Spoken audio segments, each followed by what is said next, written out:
Welcome back to Footballin with Ben Roethlisberger. My name is Spence, and as always, I am joined here with Jared Lopes and two-time Super Bowl champion Ben Roethlisberger. There he is. Ben. Yes. A couple things I noticed about you today. Uh-oh. One. I look younger? Well, oh, no. Yes, I got every that episode you look younger. I got that twice this weekend. You look younger? That someone was like, man, Ben, you look young. And then I got carded. No, you didn't. When I was buying something that we're going to talk about in the show here, I got carded. There is no chance someone watched Ben Roethlisberger walk into a store to purchase beer and you. Well, it was a gift shop for like. Okay. Even worse place to get carded. I got carded, and I laughed, and my wife was like, "That's the second time that you've got talked about being young. Why don't I ever get it?" I'm like, "Sweetie, you look young to me." Right. But well, anyway, yeah, so I noticed the grays don't keep me young. But anyway, they said they had it's it's a requirement. Oh, sure. I was like, no, don't say that. I look young. Mr. Roethlisberger. But anyway, sorry, what's the no, other but I thing? noticed that you're glowing for sure. I noticed that nice display of exercising your what is it, democratic right? Democracy. A democratic, right? Well, it's a democracy. Okay. They would make it democratic, not that it's Democrat or Republican. Rather, it's a democracy. Okay, and yes, I'm with you on that. I mean, your duty. I voted. Yes. all that to say, I voted. Yeah, this morning. you're exercising your right to vote. I see did. that. My wife and I went this morning. Yes. Good for you, man. Yeah. I have to it's go after important. this show. But I've also noticed that you do have a glow about you. Do you know why I have a glow? Or are you asking me why I have a glow? Why do you have a glow about you? It's not just because I'm younger. It's not because I worked out and I just got a shower. It's because I'm sitting next to someone very special. Who's that? It's you, Spence. Well, besides you, Spence, and Jared, it's our special guest. Yes. And our first guest of the season. That's true. Of the new football season. Yes. And wait, let me lean this way. Just don't just because I'm just gonna do like one of these. Yeah. I know it's blurry, people, but you know what that is. Come on now. The millions of people that have watched this show know what I'm pointing at right now. That's right.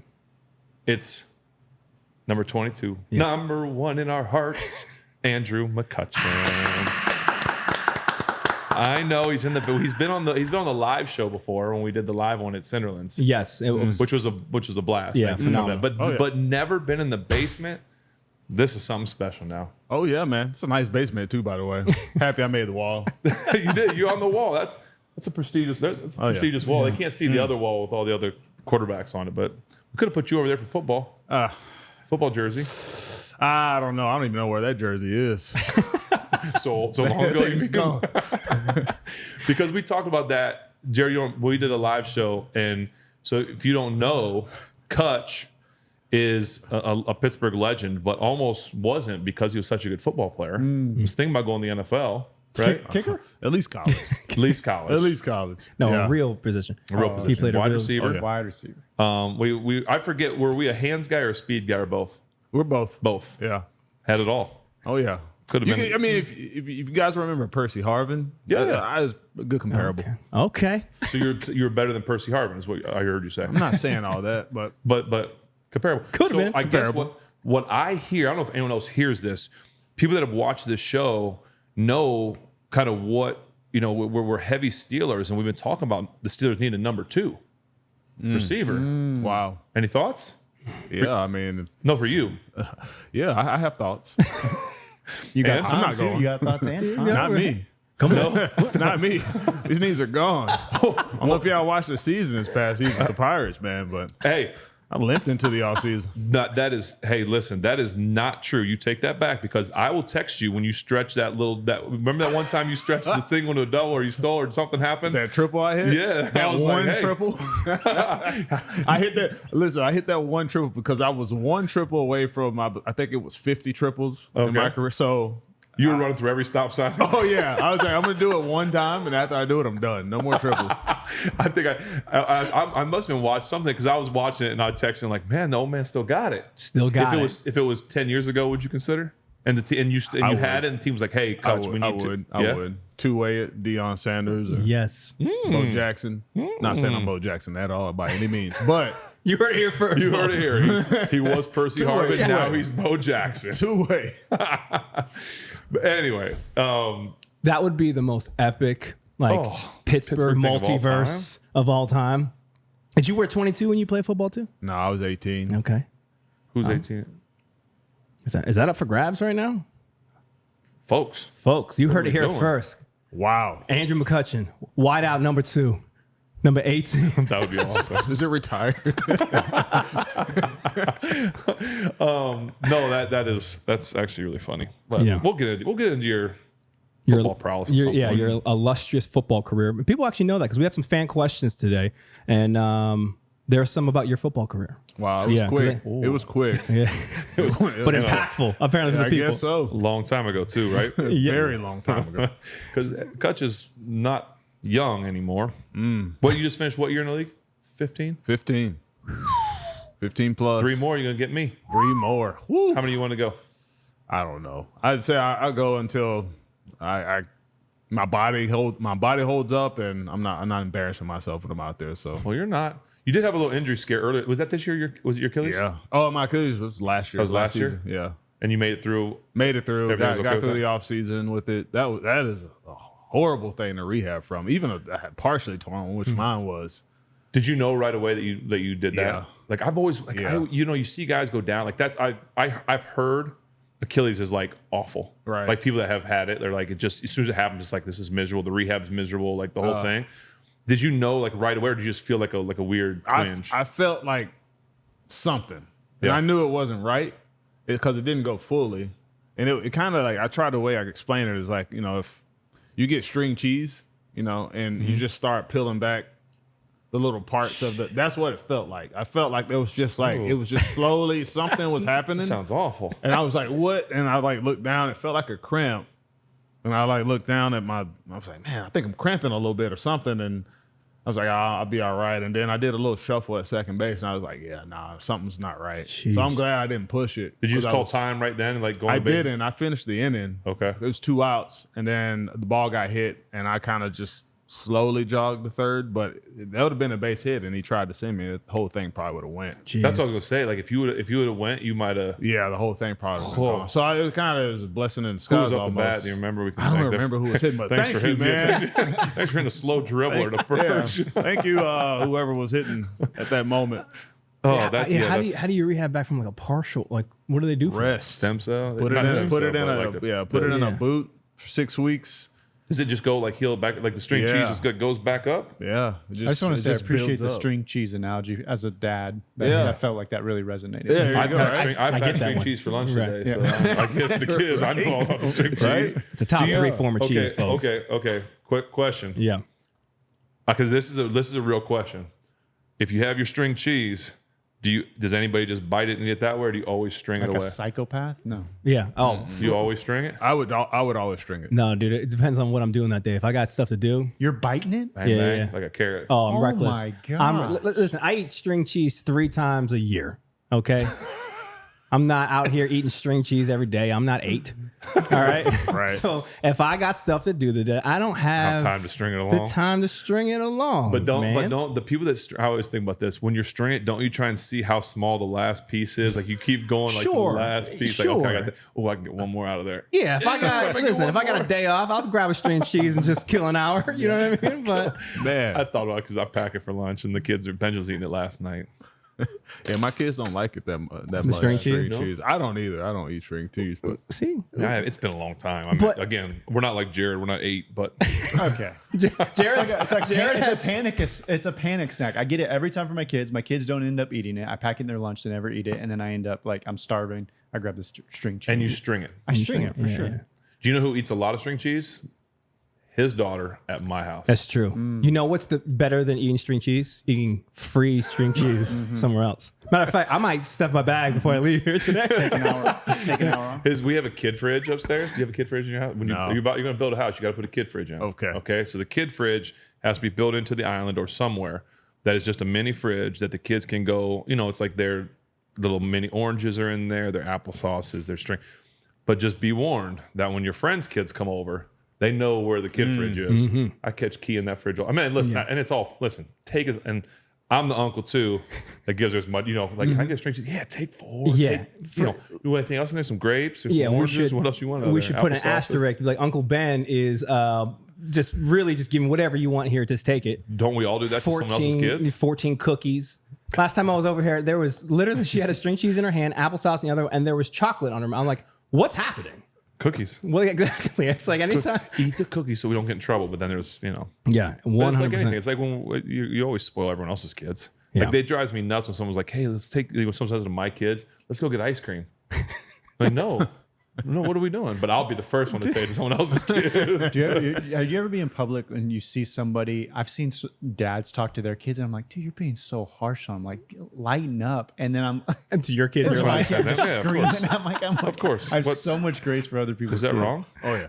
Yeah, I There don't you know. go. Anyway, what we were talking about your kids because you've got 7, 6, 5, 8, 9 kids, Somewhere around there. but you got a lot On of the young way. ones. On the way there. Yeah, I got 4. I think during family dinner we might have to talk about parenting. Oh yeah. yes. Oh yeah. Yeah, we'll get some parent. We actually have a great episode. We're gonna, like Ben mentioned, we're going to jump into family dinner, talk about life because you did issue a family challenge last did. week to us. We'll bring you up to speed on that there, Cutch. So we'll touch base on that. We got some fan questions, like I mentioned. Get the people involved. This is the people show, however. But before we do all that, let's jump into some news around the league because it is a Steelers bye week, right? So we did not get to watch the Steelers demolish some other opponent this week. Next week we will. But there's a lot happening around the league. The first thing I want to talk about, I'll just throw this up for the table Can I here. ask a question though? Of course you can. Are we not doing this? Oh, you know what? Folks, that's we on me. skipping that? No, that's on me. That one's on me. I was excited about that. I guess That that's one's why. on me. Yeah, the problem is I didn't fill out my notes, and that one's on me. And what we're talking about here, folks, is the first beer, right? Faith, family, football, and beer. Those are the F's of footballing. I'm gonna grab the first beer, and actually, I'm glad you reminded me of this because this is an interesting beer I want to try. Okay. I'll grab this. I'll go here. Grab some glasses. This beer is a part of a 4-pack that was given to us by our dear friends, the beautiful people over at Creekside. Oh, nice. Okay. Yeah, Tyler and Liz hooked us up with this. There's a 4-pack. They have a 4-pack every week that they do. Can you go to your camera and show us the can? Oh, you mean this right here? Yeah. Yes, I can. This is from Four Points Brewery. All right. It is called Baby Ruthless Small IPA with Nectaron. What's Nectaron? Come on, man. It's Nectaron. You know Nectaron. Okay. You're right. I should have Right? known what Nectaron is. It's like, never mind. I was gonna Baby make it Ruthless. Baby Ruthless. So is Baby Ruthless named after the Baby Ruth Baby bar? Ruth, Is Baby like- Ruth? Is the candy bar named after Babe Ruth? Has Good to, question, right? right? I just remember Sloth from the have no Goonies. idea. Well, yeah, I for sure. Ruth. This is high quality entertainment. Dude, what you talking about? You don't know about the Goonies? Absolutely, I love the Goonies. My kids, hold on. That was a spot on Sloth impression. Agreed. Talking about. But here's what I was going. But all I could think about was this, and I know your oldest is Six. 6. Okay, so this is not going to apply to you yet. I don't believe. Jared, this might apply to you, and it's not going to apply to you yet. Okay. I'm gonna pass these down. You can pass one. Take one down. Pass it around. There's only so many bottles of beer on the wall. Okay, so here's my question to, I guess, really just to you, Jared. And you guys can figure it out too. Do you remember when you guys were kids and you watched shows like Home Alone, Sandlot, The Goonies, like those kind of shows? And you're like, oh, this is good, innocent fun, right? Good shows. There's nothing really bad. Yeah. And then your kids want to watch it now, and they're like, sucks, and like, there's like Yeah. things in it, and you're just like, no, you can't watch. Like, I don't want my kids watch. And so the Goonies was the reason you said it because I remember my kids came like, Dad, we just watched the best movie ever at Grandma and Pops' house. I'm like, oh boy, what was that? Well, first of all, my parents they watch Lord of the Rings every time they go, which again, like I love the great movie, but like there's so much violence in that. Well, But and who's got anyway, time for that? You can eat 2 my or 3 parents string do. cheese during that. You know what I'm saying? They're like, we watched the Goonies, and I'm like, yeah, good movie. Huh. I had to go back and I watched it again. I'm like, there's a lot in this Yes. that I don't necessarily approve of. With all for the my- Fratellis, you know what I mean? So There's- anyway, I just don't know if that has that happened to you, Jared? Where Well, like old like somebody told me that there were like when we were kids, we were seeing the TV version. Like we would watch the TV version, not the actual like VHS Oh, really? version. And I'm like that. I don't remember that being the case. No. but I don't know. Dude, I was But like talking. this, like the Sandlot, same thing. Like that's a great movie. Great but there's movie. a lot. I mean, not a lot, but there's some stuff that I'm just kind of like, hey kids, listen, we don't always approve of the language that's used in these because Yeah. like I think I'm really going off the rails here, but Nate Bargatze, who's going to come on the show, a great funny dude. You know Nate Bargatze is the comedian, hilarious, Yeah. clean. He did a whole like not a whole segment, but like his little bit on the word sucks. how that's like a bad word, and it's really, really funny. Like he's like, you can't say that word. And when I grew up, you didn't say that word. You could say anything but that word, pretty much. And that like we don't say that in our house. Like again, it's a lot worse words you can say than sucks. For sure. But that's one that we just don't agree with. And that word is said a lot in movies, like especially the Sandlot or whatever. But anyway, that was a real bad I tangent. know we're off the rails, but we should make them an ad. But there's a company called VidAngel. Yes. We use Vid. Well, we do sometimes, yeah. For certain movies, for sure. Yeah, that's VidAngel. Do you know VidAngel? No. It's awesome. You're still too young for this. Yeah. I mean, Any movie, you can put in guidelines. Yeah. Hey, VidAngel, why don't you come be a sponsor of the They show? are a dad tired sponsor, so I'm just gonna say Bring it over. I'm gonna send but this you clip. can put in things, and then you can watch the movie, and it automatically takes it out. Oh, okay. That's I mean, nice. like anything, it's really cool. Yeah, but that's nice. That's a good one. VidAngel's awesome. But anyway, sorry. Baby Ruth candy bar. You need to know. It's like 6 degrees of Kevin Yeah, we Bacon. went all over. not named after the baseball player. It turns out. Oh, I didn't think it was. really? But how do you get so? That's Come on, really, Cutch? You didn't think that there was something there? What did you? I did because I think I looked this up before a long time ago. Oh, What is it named Or after? someone just randomly told me It's that. Fun fact. Baby Ruth candy bar is named after. They're like, hey, Ruth, baseball, you want to know this, right? You want to know that? Yeah, I didn't figure this out. Ruth Cleveland, the daughter of President Grover Cleveland. What a way worse story. yeah. I feel like Baby Ruth, if he would have, Baby Ruth. All right, whatever. like if he ate Whatever. it before he hit, every time he ate it, he hit home runs. And like, it's a Baby Ruth, baby. You know I what mean, come on, let's be real. It's not like we sat around and ate Babe Ruths growing up. No, that's an awful candy bar. It's not good.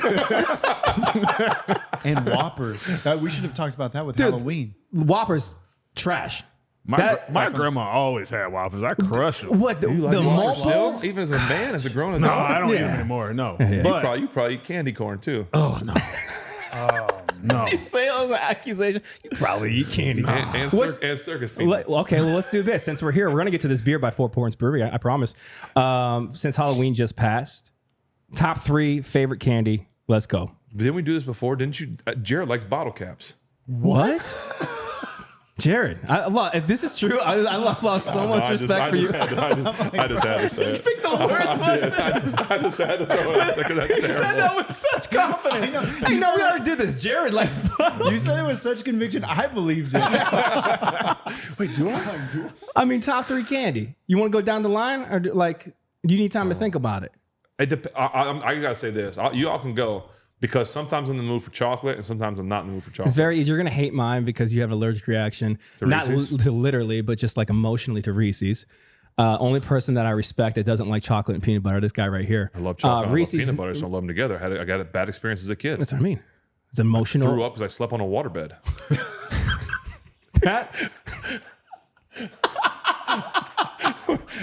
we lost.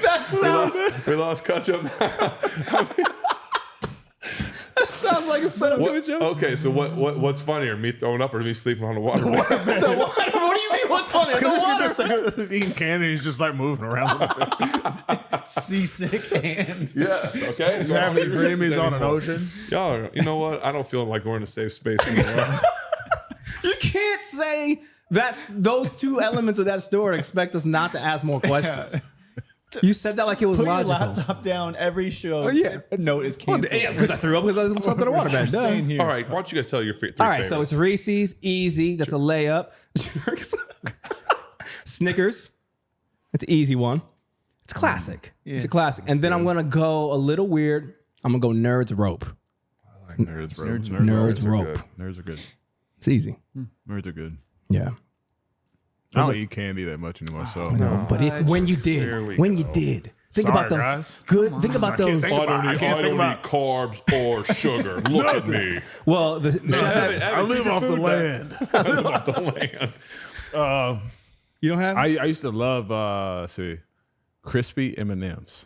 crispy. Oh, I know what you're Y'all talking remember about. those? Yes, I do. They were blue, the blue package. They're I the think blue pack, and Yeah. then they changed them to like a light, like a lime green package. Yes. They're pretty good. Yeah, the M&M Since crisp. I can't get those anymore, I would do the peanut M&Ms. That'd be a second option for me. White chocolate, I'm out. Hershey's. Just that. The bar. Oh wait, it's not white chocolate. Let me take that back. Cookies and cream. It's the cookies and cream. Yes. I like that one. Not even a top 50 probably, but it's That's not fine, but that's what I like. Personal opinion. Ahead of that. You ever make a s'more with that? It'll change your life. Really? Yes. Wow. That might taste better than just plain. The cookies and cream one. Yeah, dog. Oreos are my favorite. I could be at the fanciest restaurant in the world. If they bring me Oreos, love I'd be happier Oreos. than I'm everything. such But a I don't like huge cookies Oreo and fan. cream like anything. Really? I like Oreos. That's like more that. for us. I love man. Oreos. And what's number 3 for you? I don't know. Okay. He doesn't even eat the candy. don't so even- we're moving on. All right. I don't know. You don't need it? I don't have no, I don't have. You don't need it. If you do the first, if you get the first 2 right, you don't need 3. That's it. I was real simple, man. Yeah. Jared, Simple go because I'm Raw still thinking. eggs. Raw eggs, yeah. What kind of candy is that? Twix, That's a good one. number one. I like it. I'd pick Twix 100 out of 100 times. Probably the Reese's cups. I don't like anything else Reese's except the actual like the peanut butter cups. The OG cups. And this is my curveball would be Mounds. Wow. Isn't that an almond joy with no almonds? Yes, So it's coconut and chocolate? coconut and chocolate. Nah. I can that's get. I like almond joy, but I'm not. That's terrible. Yeah. This is all subjective, and we're just like, wrong. Next time I'm gonna bring. disgusting. Hey, why don't you scoot away from him? I'm gonna bring the buzzer Coconut? from Taboo next time. Man, what demographic are we trying to reach on this podcast right now? Because we're bringing back some old candies. All right, Ben. Let's see what kind of trash you come up with over here. Salad. I like candy. Yeah.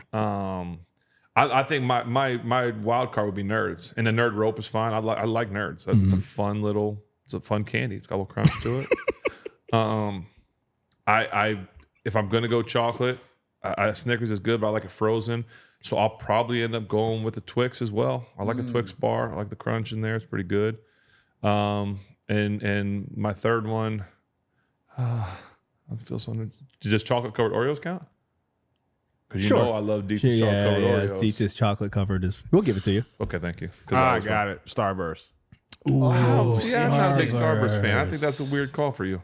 No, I'm just kidding. I just wanted to. I think a lot of people would agree with me on that. Yeah, one. for sure. Yeah, Starburst is huge. I'm not huge. I'd rather have hot tamales. Yellow Starburst trash, though, right? Oh, that's my favorite yeah. one. Yellow's my Gotta favorite. go pink. We should split Starburst then. The Gotta go pink, the pink. pink is the best Pink one. and red. Yeah, I'm gonna say it's Starburst or it's Jolly Ranchers. One of the two. Jolly Ranchers. I forget. No, Jolly Ranchers are. I used to the longest love candy in the world. the green apple Jolly Rancher. Oh This- man, you know what? It'll Can we last just forever. sign off? It'll last forever. It would. I'm all about It savoring. can get stuck to your tooth. Oh yeah. Yeah, you do. I think. Save that for later.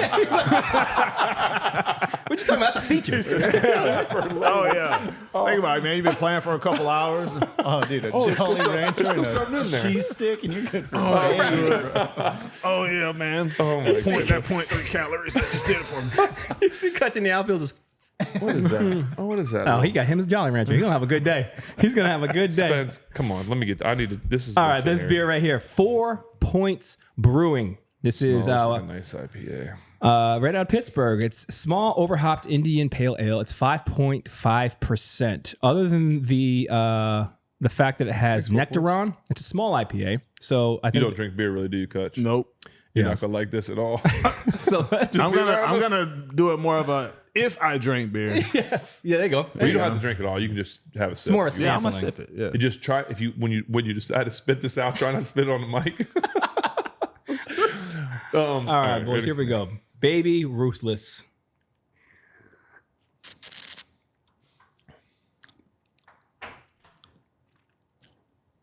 Jerry doesn't like it Yeah, either. Oh, what? No. No, you- no, what great. you got Great there, job. Jay? No, they did a great job. No, I like it. Very citrusy. I don't know if they'll get that. There you go. You get that little pine, little citrus, little nectarine. I mean, I would drink this as IPA. What can you? I wouldn't drink what's more than Nectaron? probably 2 Nectaron. Nectaron, yeah, What I let's just look at tasted. Yeah, that's fine. That would dehydrate you quick though. Feels like that. I've never had a small IPA. Is that like a rebrand of a session IPA? It's just a little fella, Little guy, little bub, a little fella. just a little bub. Hey, little pal. It's good though. It's very good. I 4 can drink points. that. No problem. Yeah, thank you. Yeah. Thank you, baby Ruthless. Baby Ruthless. Nectaron is a New Zealand hop variety known for its tropical flavor profile and is used in a variety of beer styles. I was literally about to say that. Yeah, I heard. You know what? Did you hear me? I did through the. Intense tropical aroma with notes of pineapple, Tropical, you passion said fruit, passion fruit, peach, peach, and and grapefruit. grapefruit. It's pretty heavy grapefruit, I feel like, this one. That's literally, if you don't have in ears, you wouldn't hear that. Yeah. You wouldn't hear it if you didn't have the in ears in, so you couldn't hear me saying that. That's what it was. I can hear thoughts. Hey, let's go around the league. Yeah. Do you watch NFL a little bit? A little bit. A little bit. A little bit. Who's your team? Dolphins. Steelers. Dolphins. Aren't you a Florida guy? They still Bucks. They still have a team. Dolphins. Your Bucks played last night. Yeah, they did. They lost. It was a good game though. I didn't stay up and watch It it. was a good game. It's kind of boring. You know, a little high score, but Did you grow up a Dolphins fan or a Bucks fan? neither. Who is it? So my dad, I don't know if I said this the last time I was on, but my dad's a Raiders fan. He's always been one. He's a Raider fan too over there. That's why I Always. put you My guys. guy. Really? Always been one. Has this beanie, literally from like 1985. Yeah. He wear it. Well, he used to anyway, all the time. But I never grew up one. It seemed a little raunchy for me when it scared me when I was a kid. But he likes it. But me, didn't really have a team growing up. I didn't watch more college football as a kid. My mom being from Gainesville, Florida, she was a Gators fan. My dad just wanted to be against my mom, so he was a Florida State fan. There you go. So I always had to choose, Florida State fan. depending on who was going to give me pizza that day. that's the team I was going to choose. Okay. All right. Well, we can go. If you feel like chiming in on anything around the league, please chime in. Can I throw a Raider stat in from around the league? Kind of a not directly Raider fan, but Derek Carr set a record this week. Did you guys hear about this? He set a record he's lost to 31 different teams. He's the only quarterback that's ever done that. To lost all the teams. And Who's the team he hasn't lost to? the Raiders. There's still time, Derek. Oh yeah, they play him this season, which will be that's not a record you want to be. Thanks for bringing that up, Jared. Yeah, I just Thanks thought for bringing that for all the Raiders fans. That's tough. That's That happens. unfortunately Something impressive. I don't have to say because I didn't have to play against the Steelers. Yeah, that's true. That is true. Speaking of news around the league, I think the thing that's been all over the news this week, Saquon Barkley. I mean, I think we have to talk about Saquon, but I really just want your response. I think we were in like a text thread when that happened, and someone sent a clip. Talk about his run. The run and the backwards hurdle is absolute. I felt like peak athleticism. Like what do you think about when you see something like that? I think. Hey, New York Giants. Good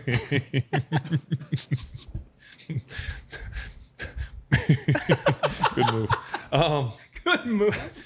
That was one of the most amazing sports feats that I've ever seen. Like to do something, like you see guys hurdle. We see Najee do it about every week. You see guys jump. We saw Mountain Washington jump over somebody. Yeah. That's it's always interesting when someone does that, and it's like, okay, that's a cool little thing. When he hit the guy with the spin move first, that was pretty cool. It was video game-esque. And then he jumped over a dude backwards. Like it's gonna be, it's gonna be in Madden next year. Like somehow there's gonna be some sort of a special thing where that happens. I've never seen anything like it. It's almost like I don't even have words for it. The only thing that would have been cooler if he would have scored, like landed and scored, but who cares? Yeah, hit by three. Got the first down though. It was. I'm trying to think of like what that compares to in sports. I mean, even Bo Jackson like running up. I'm thinking like what's a baseball feat, robbing a home run or running and falling over. I don't know how you jump over. Like catchers can't block the home plate anymore, so you can't jump over them anymore. Technically they can, but They can. Yeah. They just don't do it because they don't get run over. Dudes don't run over dudes anymore. Soft. Cottonelle. Did you? Did you ever run a catcher over? No. Didn't have to, man. You know what Dual I'm saying? speed. You went around him. I'm a lover, man. I don't want to give him a little squeeze. I'd be the guy that hit him, and then I'd feel bad. You know, I'm like, man, I'm sorry, dude. Are you all right? You want to go out later? Go grab my Gatorade. That's on me, man. That's my bad. That's really funny. Yeah. But I don't know. Like you think about like MJ going from the free throw line, like just feats. Like did you? I don't know. Again, going crazy. Like Morant. He says John Morant, the basketball player. Like he had 2 360 moves the other day in the game, which were ridiculous. But that Saquon Barkley run was just the spin move at the beginning was spectacular, and then he jumps gets the first down. I don't even know what to talk about. I don't even know if it's getting enough love. Maybe it is. I mean, it is. It definitely is getting love, Is it? man. Okay. But for me, to watch that hurdle, to have the wherewithal to know to do that with his body in motion, like he hits a spin move, and the only reason why he's going backwards is because he's already in a motion off the spin. And to have the wherewithal and to trust your instincts and your abilities so much, like, hey, this guy's he's jumping over a dude who's probably 6'2". I mean, I don't know how big the dude was. And granted, he's going low. I mean, but But bad intentions. If that dude catches his legs when he's doing that, he's going to, you think about guys jumping someone, they hit you and you're going to land, you think about some of that stuff. But when you're going backwards, if he catches his foot and it's just enough for him to like be landed on his neck or head. I mean, it's absolutely crazy. But what I'm saying is he's coming off of the spin move to know that you have the capacity. He's like, yeah, I'm going to get over this guy. Yeah, and I've heard things about him in the weight room that he's like one of those 500 or 600 pound squat. Like he's a weight room freak. But there's a difference between being a weight room a bencher, a guy or lifting a lot, but being able to have the athleticism to then take it onto the field. Yeah. It was something else. Breaking a tackle, the first tackle, spin moving off the second dude, and then doing that jump was the sequence of that whole thing was crazy. I was unbelievable, man. Because each one of those things is a great move in itself. Right, exactly. So to do it in one play is crazy, man. I jumped over a catcher though once. You jumped over a catcher? Yeah. JT Real Muto. Tell us what happened. What? You're coming 2017, man. You can look it up. I got still photos of it. So It's pretty cool photo. Did you dive or did you just I just hurdle? leaped. I leaped over him. I was out. But I leaped. It was out. It was a cool pick. He tagged you? Oh yeah, he did. It was a cool pick. Did you land on the plate enough that you would have been safe? No, not even close. So the thing is, what people always see in the video, so I jump over him, but as I'm coming down, I kind of go to the left of home plate. There's the bat right there on the ground. Okay. So as I was coming down, I barely missed the bat. So everyone was like, "That was stupid. Against the why would you Marlins? do that?" I was like, "Dude, I don't know. It was kind of premeditated." Against the Marlins? It was against the Marlins? Yeah. Yeah. You think I would have... Well, I mean, he just said he doesn't like to create contact. Yeah, I want All to. right, boy. Sorry, I didn't have it up on the monitor there. So Sorry, everybody. This is just for me and Spence. he says, whoop. Oh, yeah. Oh, damn. But dude, you cleared him. That was nice. You legit cleared him standing up. And then were you laughing Oh yeah. in the air? Oh yeah. Because as soon as they show your face, you got this laugh eh. But you cleared him. I mean, you cleared. That didn't go as planned. In my head, I was like, I'm gonna clear this dude. He's not gonna know what's gonna happen. You He's did gonna be clear him "Where is standing he?" up. He's gonna though, be bro. like this. And next thing you know, I'm gonna be over him, touching home plate with my foot. Everyone's gonna be cheering. It was completely quiet right after that happened. The third out's made. They're like, "Dude, why didn't you just run fast? You probably would have scored." Run fast. But when things like that happen, when you get in the dugout, are like players and coaches laughing at you? No, or are they they're all just like their heads are down and stuff. It's so awkward. I walked in the dugout, Clint Hurdle was sitting there. He's like, and he talks, so he's just kind of sitting there chewing the bubble gum, and I'm just like looking at everybody in the dugout. There's one person, Josh Harrison, the only dude that will make a joke or laugh about anything. I see him at the end of the dugout. He is laughing so hard. Laughing so hard the entire time. He was like, "Boy, you almost had it." Boy, that was funny. I was like, well, at least somebody laughed. Like, hey. All right. Well, next thing I want to move to. Speaking about jumping, what about Diontae Johnson jumping over to the Ravens? What do you think about that? Well, That was big news that happened, I think, right after we ended up shooting last week's episode, so we didn't get to talk about it. Right. But first week, I think he was in for a couple snaps. Obviously, we don't see a lot when you get traded midweek. But what do you think about that, man? I think it's going to be interesting because I think you're going to see they play Thursday night this week against the Bengals. I think you'll see a little more, and I think the Steelers have them the next week after that. I think it's Steelers Ravens after that. I could be wrong, but it's coming up, so I think you'll start seeing a lot more of him. Listen, it's probably a smart move for him. He was with the Panthers, who obviously things weren't going well down there, and you instantly go from one of the worst teams in the league to one of the best, to a contender. And so I think it's a good move for Diontae. I think it makes them even more dangerous. I think we'll get into them a little bit, the Ravens, later. I think they have 2 MVP candidates on offense. And you're just adding another guy that can stretch the field, that can do some things, another weapon for Lamar. So I just think that it makes them that much more dangerous of a team. Yeah. Now, next thing I want to jump over to, because we've been talking about quarterback play all season, obviously. We've mentioned Dak Prescott a couple times, both in the positive and I don't want to say negative, but we've had some critiques of the play. Obviously, he suffers a hamstring injury, man. Where do you think the Cowboys are at? What are we doing here? Is this season a wash? They're shipping cars to off-season homes, and they're done. Even without Dak's out for a couple weeks.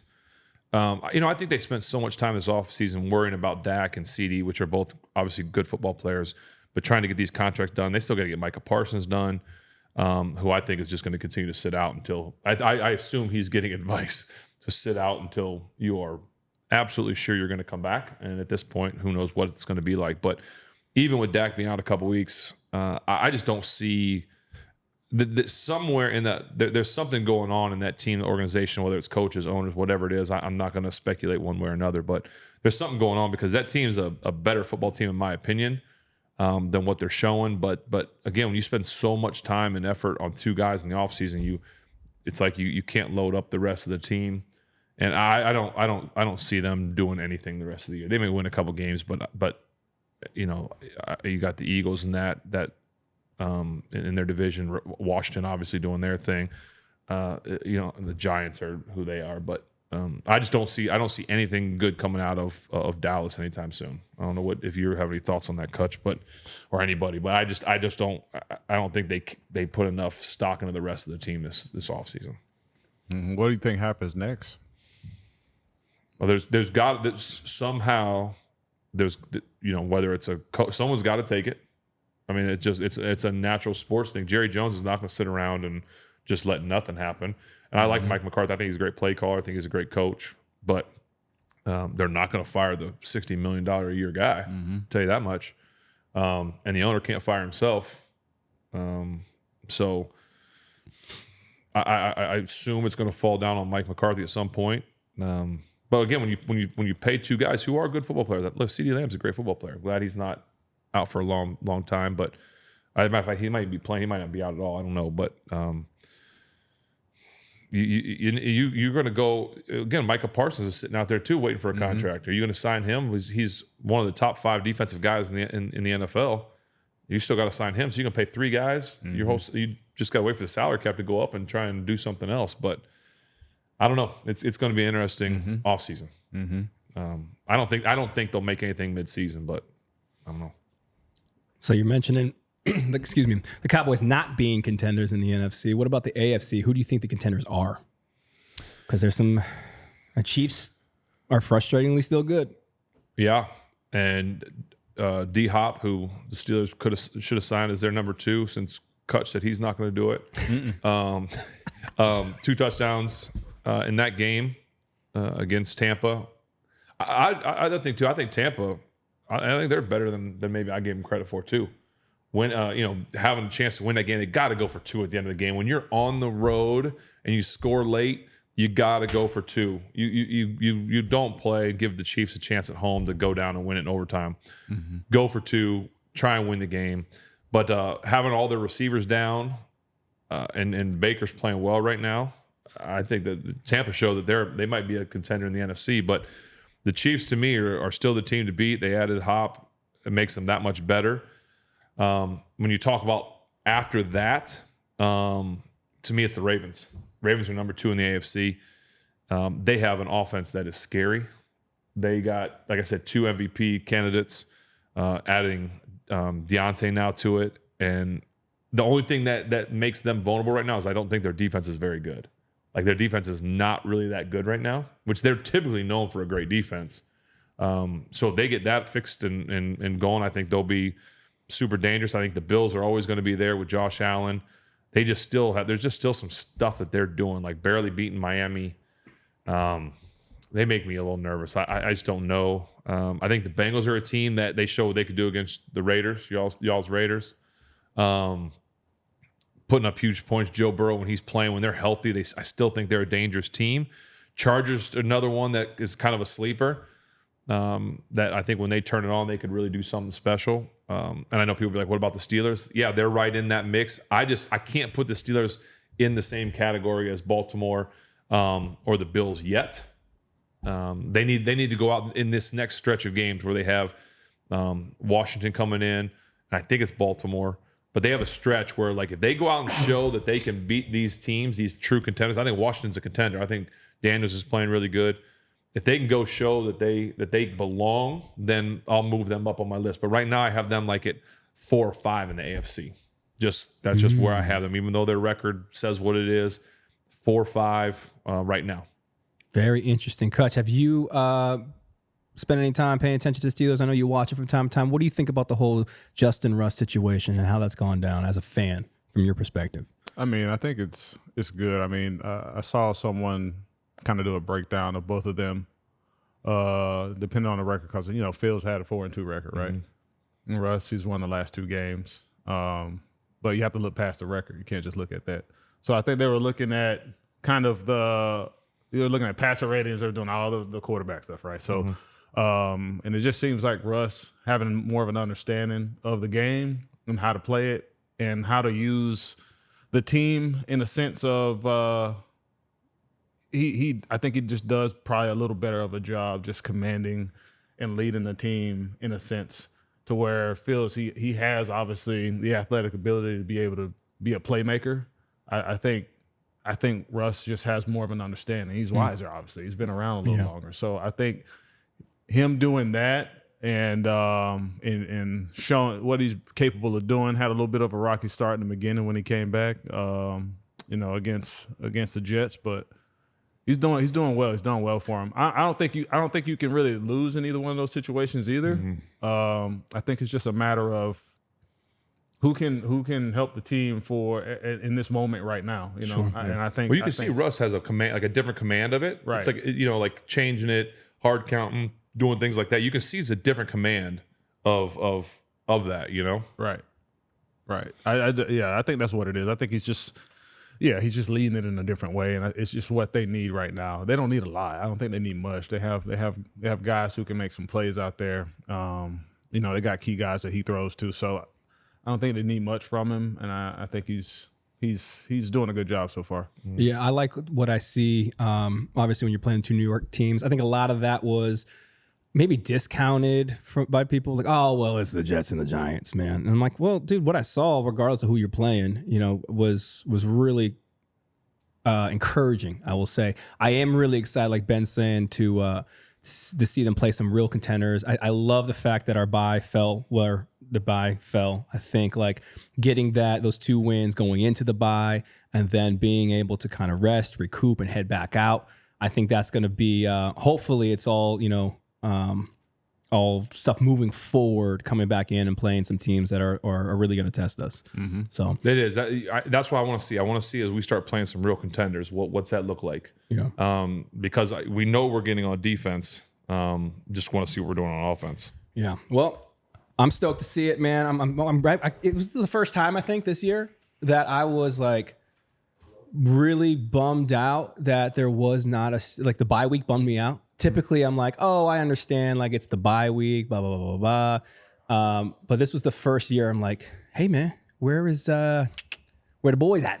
And so I'm really excited for them to come back, and especially when the offense was moving like that, it was just exciting. I think it invigorated the city. But I would be remiss if we didn't have not only a Pittsburgh Pirate legend, but I think just an overall MLB legend in the house. And we didn't talk about at least the World Series for a little bit. Watching that, Cutch, what was your takeaways, man? What did you think about watching that?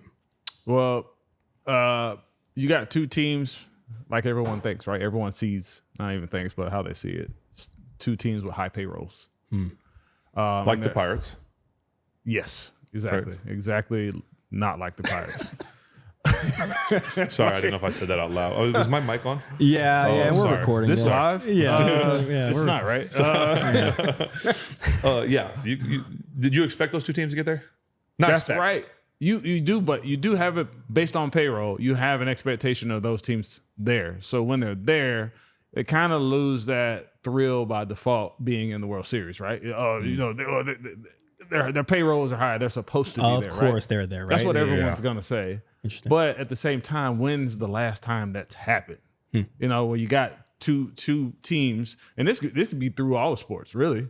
High payrolls and playing against each other in the championship. So it's the first time it's happened in baseball in I don't know how long. I didn't look that up.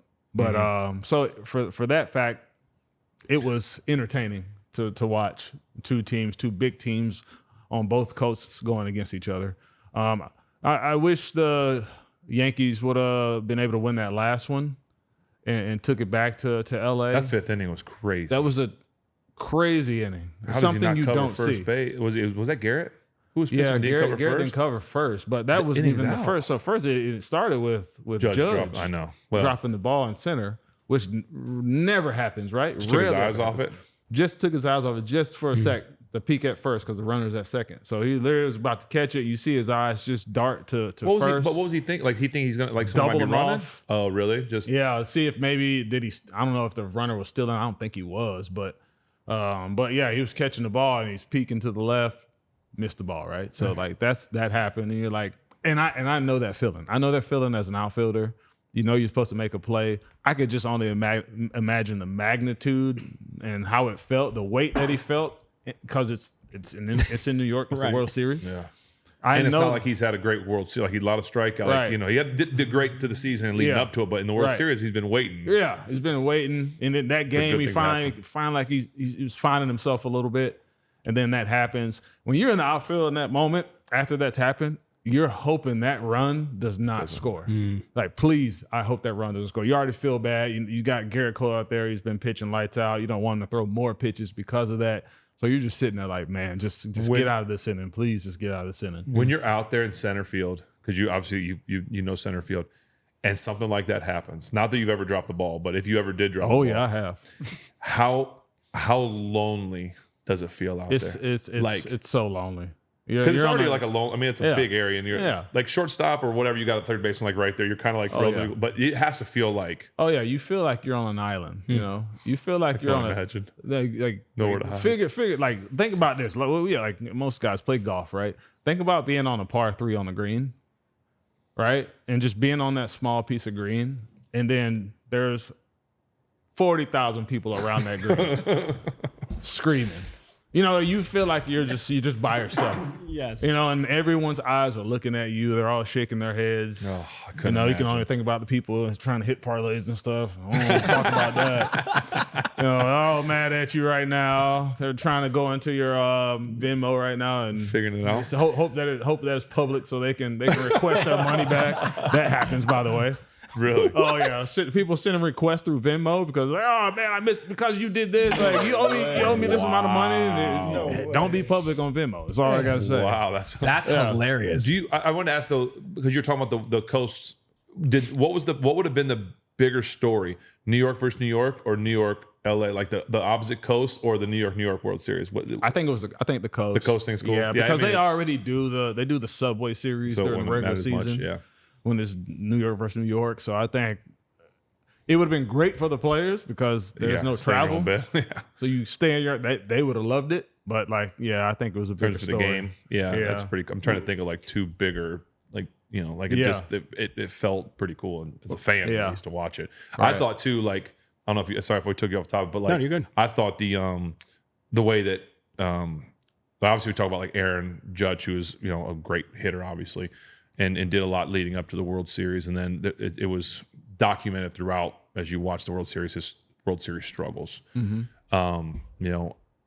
Somebody like Freddie Freeman, right? He goes in the World Series and it's just like everything works. I mean, at one point, I think they said 12 RBIs in 4 games, or 12 and 3, like something where it's Yeah. like he's averaging 3 or 4 a game. Like that's crazy. Yeah. Like, is it when you're in that kind of a groove? Is the ball just look like a softball coming in? Like it just feels like you just from a point, you just feel like everything is clicking at the right time. It's kind of it'd be no different probably from, when you're out on the field and you're in a game. Yeah. And you're just ripping them, and they're going right to them, hitting them in the right spot. Everything you do just is working at that moment, and you can't really explain it, and you don't know why.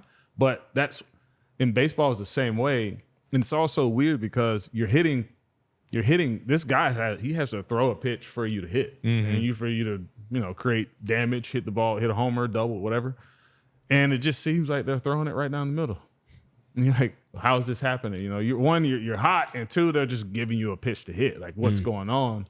And you don't miss it. So like, it was really cool to see him doing what he was doing. I mean, I think he's at the top of one of the records of like most consecutive games with a homer in the World Series. I think he had 6 going back to the last World Series he was in. So it's like 6 games in a row where he hit a homer. So it was it was like every time he got up, you think about like intentionally walking guys like Judge or Ohtani, but you don't really think about that. But at some point, you got to start considering like, hey, we might need to like let this guy get a free pass or something. Like, you think about it with him, man, but he just has protection, man. There's so many people that are around him that if you walk him, you got to get to the next guy. You don't want to get to that guy, so you had that to think about too, and hence having a loaded payroll. Yeah, exactly.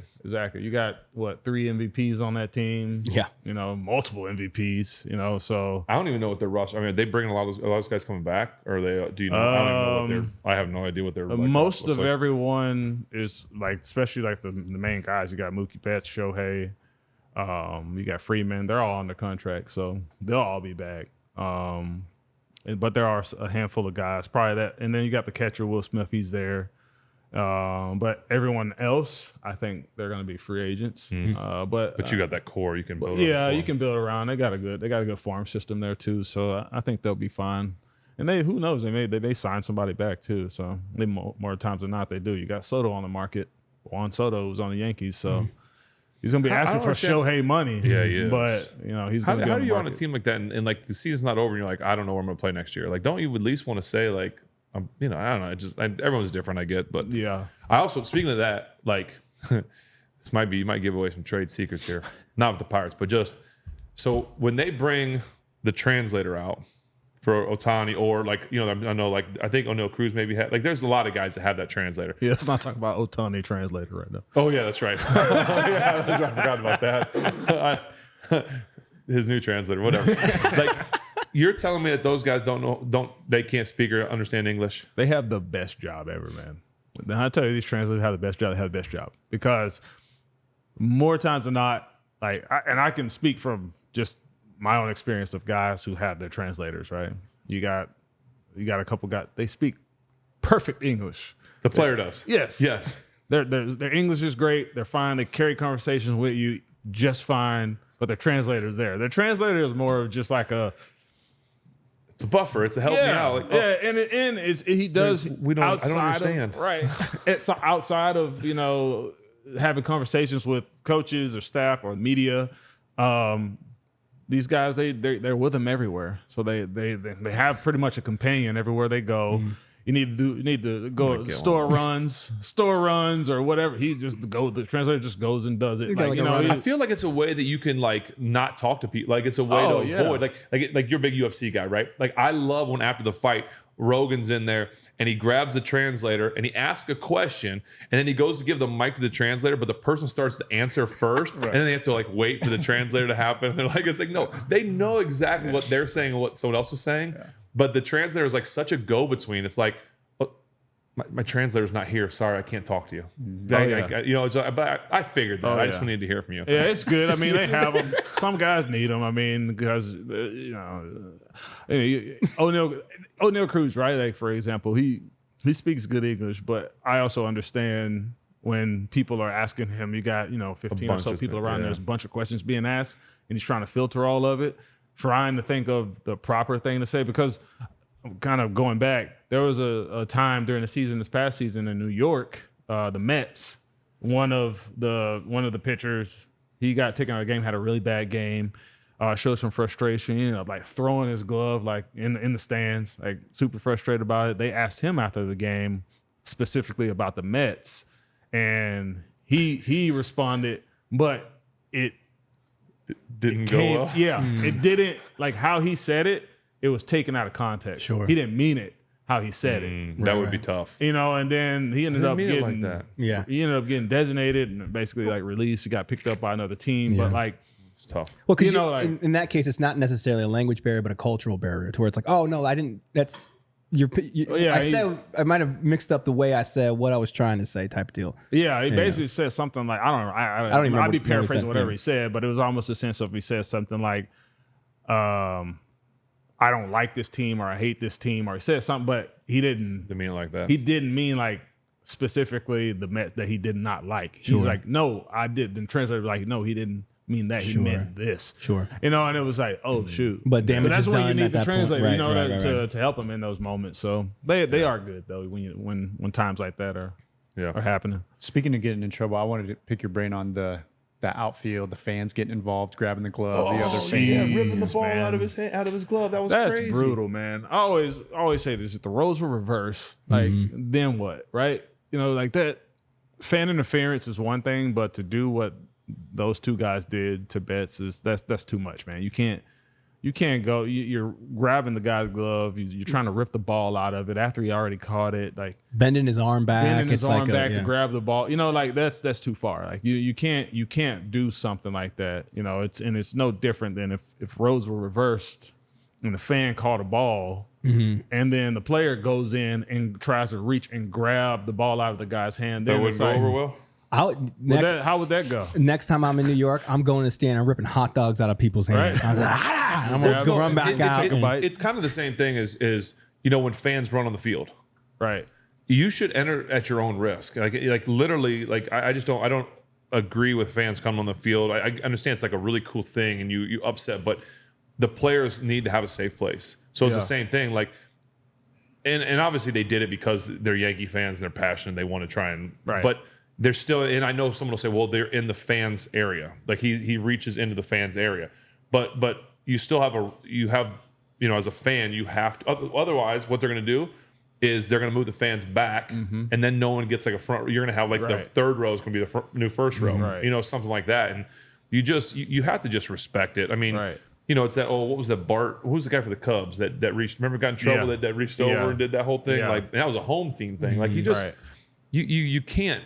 It was excess. It was extra. Yeah. I mean, they were like, it was extra. bent his arm and back, there's two dog. guys Yeah. doing it too. You have the right to interfere with the ball if it's in your area. Yeah. The fan can the ball. He had the right to try to catch the ball. There's nothing wrong with You that. just can't reach over. You can't Like, reach over in the play. So if you're reaching over in play, you can't do that. So if the guy goes like if the player the fan reaches up like it's coming, he does this, but bets or someone's gloves right here, it's okay. It's okay. Oh, okay. So they can interfere. just not in the field of play. yeah, just not in the field of play. Just when so you're saying that the arm bar is not something that's The arm and twist. frowned upon. Nah, you shouldn't be doing that. This is my last baseball question for you. What do you think of the Savannah Bananas? Have you even followed them at all? You watch? I mean, good for them, right? It's cool, I guess that fan they catches a ball, they're out, or that counts as an out. Yeah, there's some funny rules. Like yeah, I would that's love okay. to go watch them once just to see what it was. It seems pretty entertaining. A lot of kids like it, like you know. Yeah. So They it's, named it's, the Savannah it's pretty Bananas. fun. It's obviously not like real baseball, but that's the point, right? Yeah. So, yeah, they seems like they do a pretty good job for what they do. Yeah, That's in our neck of the woods. It's like 20 minutes from us, so I'll take my kids there. My kids, I have little girls, like 5 years old and younger, and they'll stay through a whole game and have the time of their life. Yeah, There's a lot going on, right? Yeah. There's so much entertainment. Yeah. yeah. I would love to go watch them one time, just because it Yeah, seems like same. Oh, it's just super almost fun. just to be like there's probably something going on all the time. Everywhere. Right. I've been to multiple games, and like sometimes you're like looking at the catcher breakdancing, then you don't even notice like the outfielders juggling. It's like there's just something you don't going know on. what's going on. Hey, it'd be pretty kind funny. of one of those days, like me being obviously a baseball player, I'd probably be critiquing it too much. So Yeah. I can't even enjoy it, and my kids will be over there laughing, and I'm just like, man, like, You're mad. come on, bro, like, man, let me check this dude's laughing. stats, man. Let's see if man. he even got drafted. Stat check. yeah. He needs to stop doing the worm and get ready for the play. Man, he didn't even play after his junior year of high school. That's talking about, man. Out there doing backflips and stuff. Is it just the two teams that play each other? Is it like Harlem Like, it's Globetrotters, like just the- those yeah. two teams? Yeah, it's like the Savannah Bananas and then the what is it, the Animals or the I can't remember the other. No one team. wants to be on the other team. Yeah, It's like you're the heel. it's so You are. It's like the Harlem it's the Globetrotters. tickets are like $25 and it includes all you can eat food. So for like families, like you take a family there, I kids get to love eat the entertainment value. yeah, Yeah. It is absolutely amazing for what it is. But it's fun. so let's do this. Let's jump into some fan questions. So we went down to the Footbahlin Family, and we let them know that you were coming, joining us at the bar here at Cutch. And so we got some fan questions, both from our YouTube channel and the @Footballin with Ben Instagram. So if you are not already, go ahead and make sure you guys follow at Footballin with Ben on Instagram, and you'll be the first to kind of get access to this kind of information, so you can have your questions or on the show or other things that we're doing. You'll be the first to have access to it. So first thing I want to ask you guys, it's kind of a fatherly question. Oh, father question off the gate. Okay. Yeah, this is from Kelly Jelly Belly. Kelly Jelly Belly. That is her name on Instagram, right? She says she's her husband are about to become new parents. Any congratulations. parenting advice that you would give them from you seasoned parents over there? Any parenting advice There's for new parents? Very specific. Well, you're the new. You got a less than a year old. Yeah. So you're the new. What's your one piece of advice right now that you would give a new parent, because you're semi-new parent? You're doing just fine. Oh, That is great advice. You're doing just fine. Don't put too much pressure on yourself about the kid, the baby, what you're doing wrong, what you should be doing. Whatever you're doing at that moment, you're doing just fine. Don't, like it's gonna be a lot of new experiences for you. Your lifestyle changes, obviously, right? So just be patient. You'll fall into a groove, and it'll be just like it has been before in the past. So just try not to put too much pressure on yourself. You're doing great with what you're doing. That's sage advice. That's really good advice. Yeah, that is. I was gonna my two were gonna. I was gonna double down, and one of mine is maybe not appropriate. Well, I mean, you'll hear when I'm going to say it anyway. But I would say work together. Like, it's going to feel like mom is going to be super, like, she's the important one because the baby's not going to need you at all, Dad. Just being honest. Mm-hmm. But be supportive. Help mom, because she's going to be going through a lot of new emotions are going to be coming out, a lot of feelings, and you just got to be there to be supportive. You don't need to, as a dad, you don't need to sit there and try and understand them all. Just trust that she needs your help and you're going to work together. And then my second one, which I was saying was inappropriate, but was going to be babies are, actually, I'm not going to say babies, kids are much more rubber bandy than you think. And I say that in the sense that, like, when you have your first one, you are like, this is the most delicate, and they are delicate and they're precious. This is the most delicate, like when I'm trying to put its arm in the sleeve and I can't get it in. I don't want to bend it like this a little bit. I'm telling you, they are made of rubber bands. Not saying like go be crazy, and that's what I'm saying. I don't want to be insensitive to this, but and as you have more kids, you're going to realize it's that old commercial, right? Where like someone's like, your first kid is like, oh, we got to take care of our first kid, and then by like 2 or 3, it's like, anyone seen my kids? Like, you know where they are or whatever type thing. But just understand that they, you're not going to hurt a baby when you change his diaper.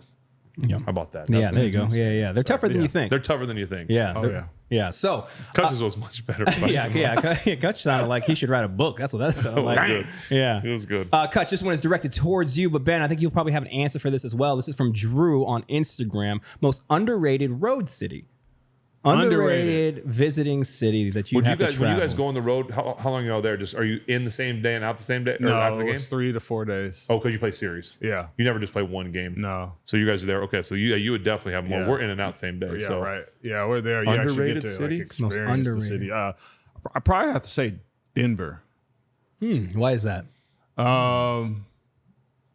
There's a lot of stuff you can do in Denver. You can hike. You can.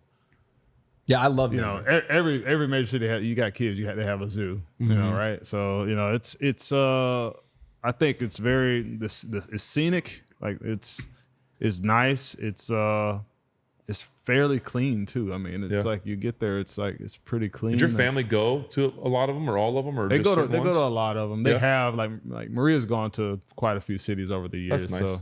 So, but obviously you get more kids, so it makes it a little tougher to travel. So It's but- got to be hard when you're gone 80 games, right? Yeah. So the 80 games, and I mean, to be gone that much away from your family has got to be tough. It's so tough. It's so tough. Especially the hardest time is in the beginning of the season when the season first starts. That's already hard in itself. And then when you go to the West Coast, so Yeah.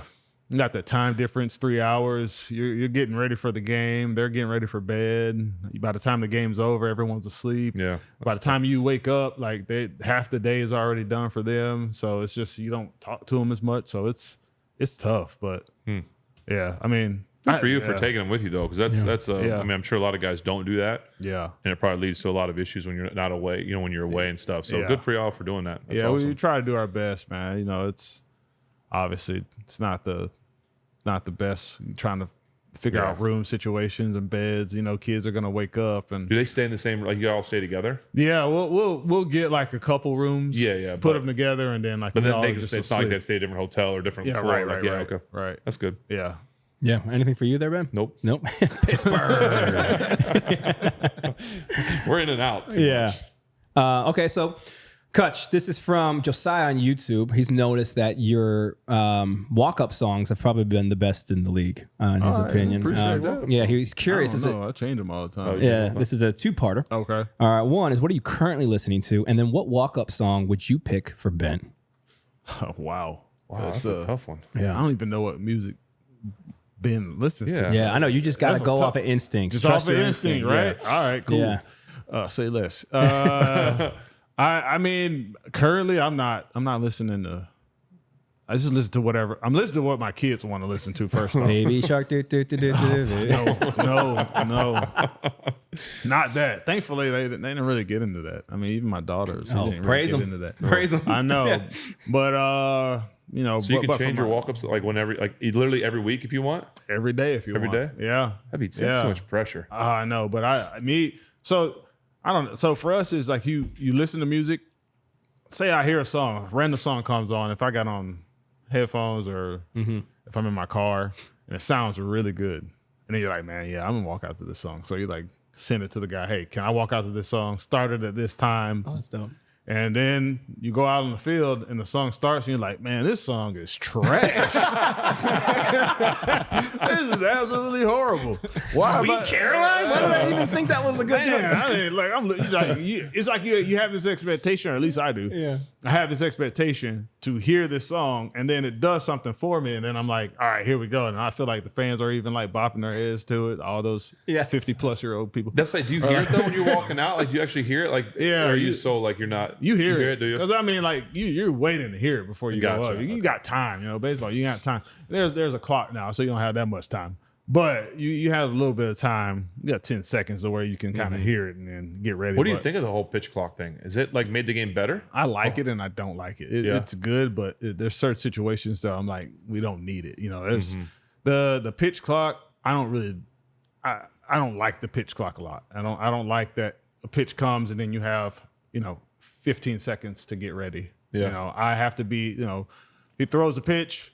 Clock starts right after the pitch. He throws it back 15 seconds. I have to be in the box within 8 seconds. So if I'm not, it's a strike on me.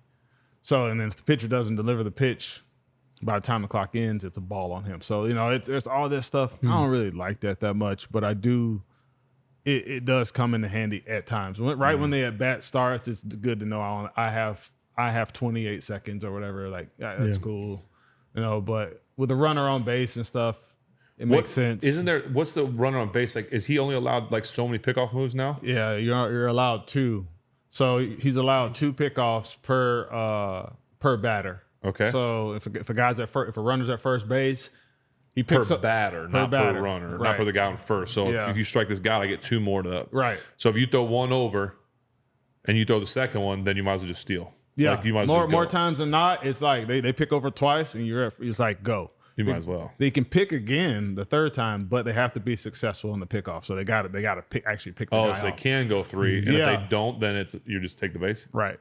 So you can do that, and then if you were to So steal crazy. the base at second, then it restarts. So he has another Every 2 base. pickoffs. Oh, okay. So like it kind of goes like that. Yeah, you have to forgive my ignorance, but the strike, the pitch clock thing, like, has anybody ever struck out Oh, due yeah. to a pitch clock violation? Oh yeah, Really? Oh yeah. I mean, Game over. There's been a ball like it's a game has ended On a on balk. a pitcher screwing like pitch clock balk. Yeah, Really? Yeah. Like That was come in San on. Francisco, I think, if I'm not mistaken. Yeah, it was.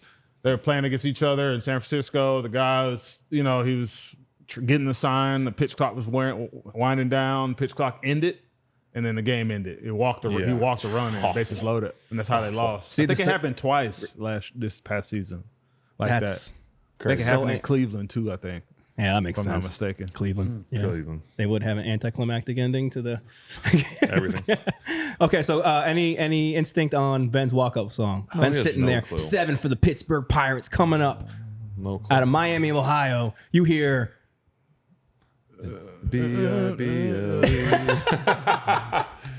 Just go to the next question. We don't have to worry about B, what's that song? What's that song go? You probably come out to Shabuzi or something. That's what Ryder Tellez came out to. I'm not gonna say it. Don't even do it. Don't do it. Shabuzi. Okay, Shabu. Shabu. There it is. All right, cool. Everybody in the bar getting that's that. tipsy. There you go. There you go. Yeah. Okay. Right. Oh, the voice on this one runs in the family there. Hey, watch out. Hey. All right. So this is a debate that I think you guys need to settle as professional athletes. Oh boy. All right. This is for both of you guys. Are hitting and pitching the hardest things to do in all of professional sports? No. Hitting and pitch. I won't say pitching is. No. The hitting. Is hitting a baseball harder than any other thing in professional sports? I would say it's up there. I don't know that you could say. I don't. It depends, right? It depends. It depends on if the person's trying to get a hit. If the person's actually in a count Yeah. facing Shohei Ohtani, Yeah. trying to get a hit, I would say it's probably the hardest thing. You're talking about like the If- pitcher? Hit to Oh, hit. to hit. hit. I think Forgive me. hitting a baseball in that format, Yeah. I think it's the hardest thing to do. In But all because sports. I think about like hockey. The guys are riding around on skates. You're trying to hit a puck into that's hard too, right? Like, but I don't know. I mean, What would be harder, Ben? You're Playing quarterback. obviously he's going to say that. No, I don't know. I think everything. It's a judgment call. I would put that up there. I think I was going to say the same thing as you. Skating with someone like getting ready to hit you, and you're trying to shoot on a goal that's there's someone's a goalie in front of you. I think standing in the pocket facing a blitz, trying to read a defense. I think there's different things that are out there. I think hitting a golf ball is incredibly hard. Say you're on the 18th hole at a major championship, and I've got to make a 10-foot. I've got to make a 5-foot putt with for the FedEx Cup championship, whatever it is. I think there's a lot of challenging things, but I would definitely say hitting a baseball against a guy that's. I mean, I couldn't imagine standing in there as a lefty, which I was not a lefty hitter. I know you're righty, but like when Randy Johnson was pitching with that sidearm kind of coming, like the ball starting like probably behind you, like that scared the daylights out of me. Yeah, good luck. That doesn't sound like fun. No, it So does not. I can't really argue it. I think that's definitely would be one of the ones that you could consider. The only thing I can say is think about, and obviously I'm gonna feel this way because I play the game, the sport. Like we look bad at times when we're trying to hit a professional baseball. We look bad. So what us normals do? There's been times where I've took some of the worst swings on pitches, and I go back like, man, that was brutal. Like that was so bad, so embarrassed, right? I struck out 5 times in a game once. Oh, So, it's, Me too. like if I'm doing it, Right. like what do you think the average person would do?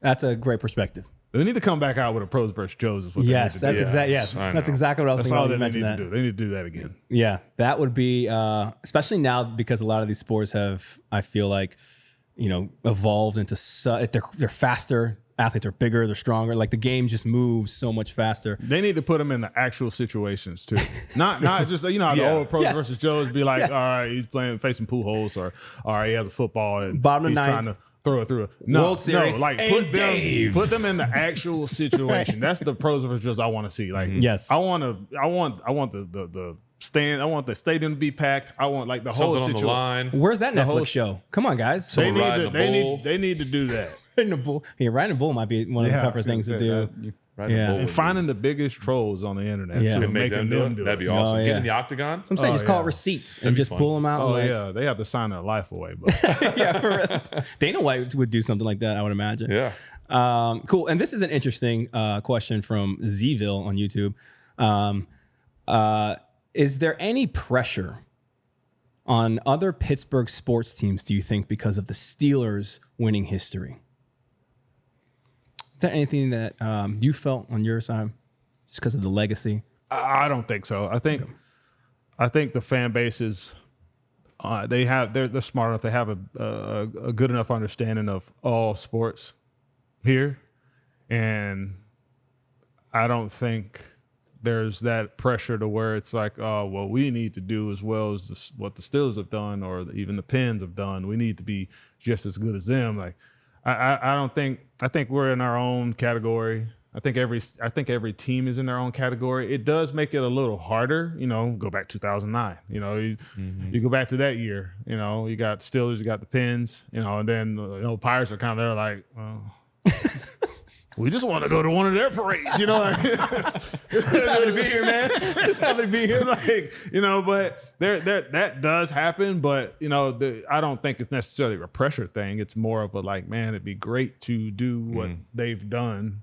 But I don't think so. I don't think so. I want to we can ask Evan when he comes down here, because as a Yinzer and a fan, but I could be completely wrong on this. I don't think I am, but I feel like the Bucco fans are like craving that. Like they want it. Like if y'all would just like sniff it, like that one year with the play. I mean, just if it was like we have a chance, even just a chance every year to make the postseason. Like I feel like that. I love PNC Park. I love like the fans that are still like committed to be there. Like that place could rock. That playoff game against the Reds, right? Mm-hmm. That I was there. That was unbelievable. It's crazy. Like they want it. They want it to be. They want the Pirates to be great. They want to have a chance. And I feel like if we all know what could help make that happen without actually saying it, like it's just like they're itching for it to happen. And if it happened, it would blow up and it would just go. It would be crazy. Yeah, it would be. It'd be unbelievable. Crazy.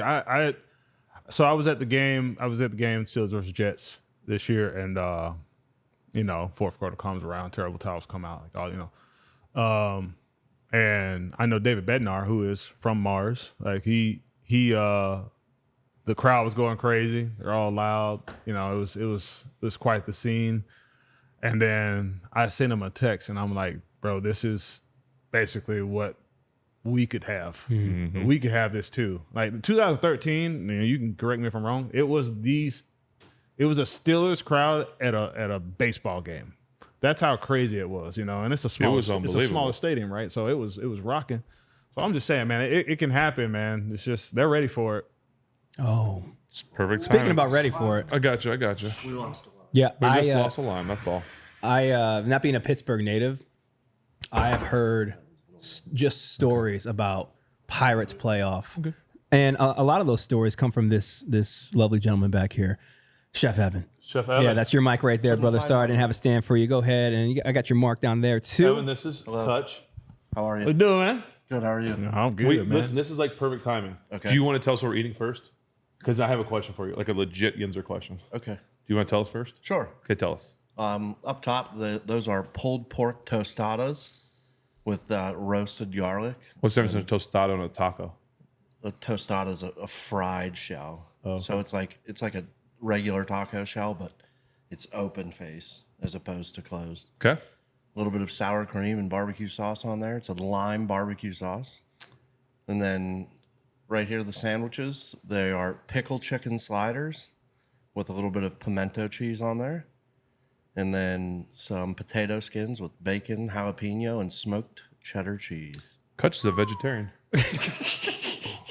Wasn't gonna say it, but Really? no. Evan's having a heart attack. The sweating starts early today. We usually get 3 minutes in before I start. Okay, so they look spectacular. Thank you. My question is, we're just talking about the Buccos, and I think that the Bucco. You're a Bucco fan? Oh yeah. Oh, I knew that. I was just joking.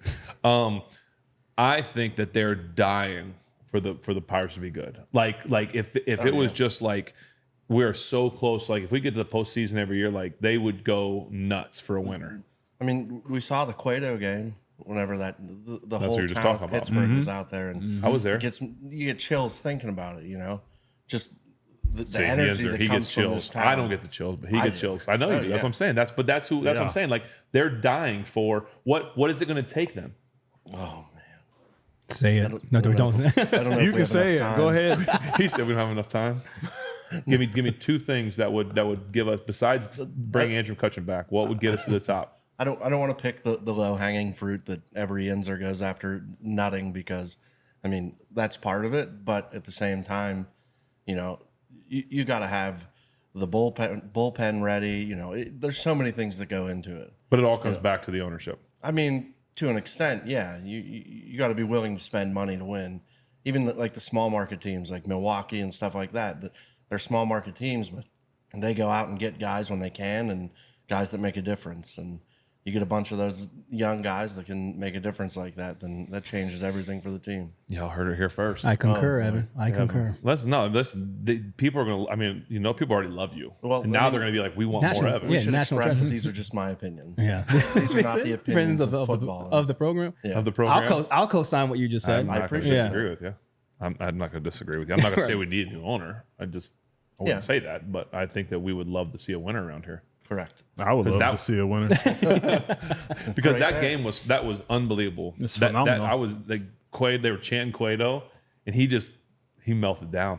Bro, He fell apart. all those years passed, right? Since that happened, then I got traded, and Yeah. 17, then 18, I came back, and it was a real good crowd for 3 days, and then I left, and then when I came back in 23, they were talking about, hey, make it a blackout crowd for the opening series and at home for the first game back at home. We opened up on the road in Boston, and so I was like, all right, I'll see if they'll do it. I don't know if the fans will do it, but all right, we'll black it out like we did in 2013. Why not? So it caught wind, and I was like, the fans are going to black out the opening day at home in 2023. I never forget being in the clubhouse and standing in front of everybody, and I was like, this is going to be about the closest crowd you're going to get to 2013. It may not be as crazy as that, but the crowd itself, I just want you guys to see how amazing the fan base is. Mm-hmm. And I want you to remember what it feels like when you walk out there and know that we can get this. We can have this. And if we want it enough, like we'll get it. And I promise they'll be there. And then we went out there, and I mean, the guys' faces it was like a kid at a Christmas store, man. We ended up winning that game, and I was like, well, obviously, look at the crowd, man. Yeah, So man. it was a good time, man. I want it too, man. I want it before I'm out of here. That'd be nice. Before I retire, that is. Yes. That's what I mean. That'd be Azar. wonderful. Do you have any questions for Cutch? Are you too nervous? Brought it out. Now, stop me if you've already had any of these. All right. Any of these? Any Yeah, of Evan. these. Hey, you take your time, man. I'm not going to cut You you never know. off. It's not every day wanna that get the- I get to yeah. ask Get some food out Andrew here. McCutchen questions. Well, I So- thought I said one question. Yeah, I'm going to pick one. I only have I'm not going to cut you off. You've got 10 only there. like 5. Yeah, Those are my menu items, just in case I got too nervous. Yeah.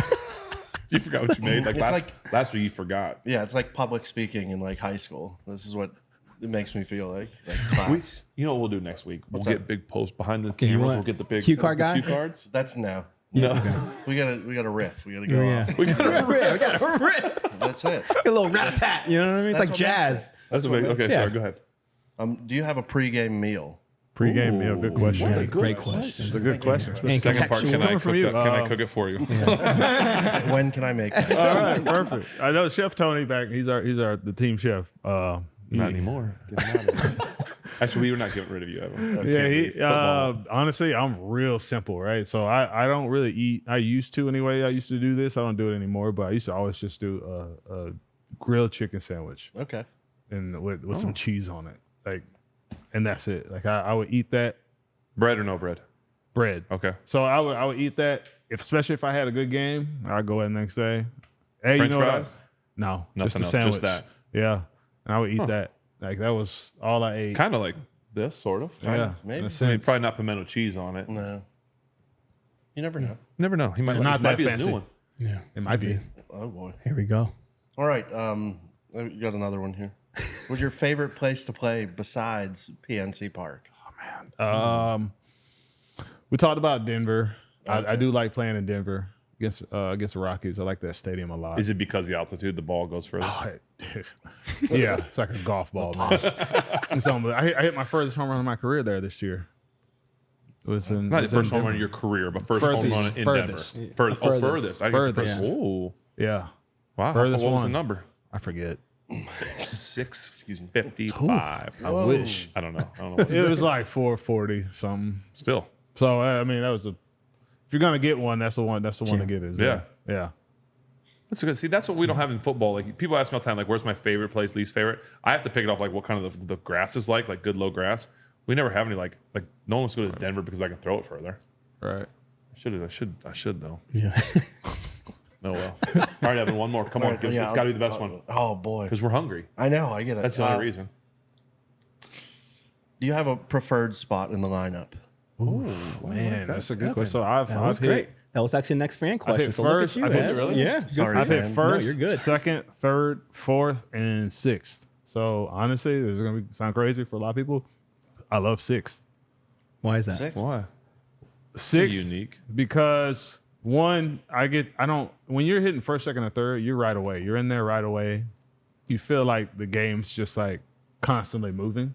When you're in the sixth hole, you get to actually like sit a little and watch the game a little more. So you have a sense of what the pitcher's doing, how he's throwing, how he's located. This Like is is like he going on fire? Like right? Because Yeah, if you're the it's- first guy, he might be on today and you don't know You it. have no idea. Like Interesting. leadoff guy is tough because you don't know how this guy's pitching. If you've never faced a dude, you don't know what it looks like. You know, so you know how the ball moves. So like when you're a six, you're like watching the game. So it's almost a cheat code. Like you can sit there and just watch and watch and watch. By the time I'm coming up the bat, I'm like I kind of have a game plan of what I want to do, and so you have that, and you know you're only getting 3 to 4 at bats a game, and at the when those tally up at the end, it's actually really good for you. It helps you as opposed to having 600 times where you've come up the bat being in ones. You're probably around 500. You know, being in the six. I never would have thought that. RBI opportunities, guys are always on base. Like it's for me, six is a great spot. I first did it in 2017 when I was struggling really bad. I was hitting second, struggling bad. They put me in the six. I was hitting around $1.99, and then after that month finish, I was all the way up to 295 in the six hole. I was like, man, this is a good spot. Man, that I breakdown. never. That was That's awesome. yeah. I never would have thought about that. That's pretty cool. Evan, Very that was a great question. That's a great Did you get There your we money's go. worth? He's like, I don't like that answer. No, I enjoyed it. Thanks, Evan. Do you mind? What's that? Go ahead. What's no? Go ahead, you got it. No, please. Rock, paper, scissors. I was just going to say, in closing, thank you for always being a class act and for playing the game the right way. Appreciate it. We appreciate that in yeah. Pittsburgh. Thanks, man. Thank you. Appreciate you, man. Appreciate you. Hey. Appreciate this food too. It looked good. Even Yeah. though he's a Evan vegetarian, speaks he's not for gonna the do it. city. He does. Evan He is a speaks man for of the the fans. people. He He's not only a national treasure, he's our hero. All right. Well, Chef I appreciate Evan. that too. Yes. Evan. Appreciate Yes, you. sir. My brother. Thanks, Evan. Thank you so much, man. Before you leave, can Great you questions. grab me those plates? Yep. Thank you. Fun question. This is from not a fan. Speaking about rock, paper, scissors, I noticed when you were playing in Philly, every time you hit a home run, you would play rock, paper, scissors where your third base coach. Dusty Wathan, yeah. Yeah. So do you have a method for being able to decipher what your opponent's going to throw in rock, paper, scissors? I do. Yeah. Do you? I do. So, when I was in Philly, me and Dustin would go back. So we had a competition with rock paper scissors. Whoever won, had to buy the other person a bottle of wine. So whoever had the most won the most rock paper scissors. That was our little thing. So we did that for a couple of years. I won the first year. He won the second year. The first year he always went rock. More times than not, depending on the game. You have a scouting report on? Oh yeah. So depending on the game and the situation, if it was a big intense situation, the game was close, I hit a homer to tie the game up or bring it within one, take the lead, whatever. I knew he was going to go with rock because he was too into the game, the crowd, all that. Think about it. I was like, he ain't thinking about it. He's going rock. Paper, got it. You know, like.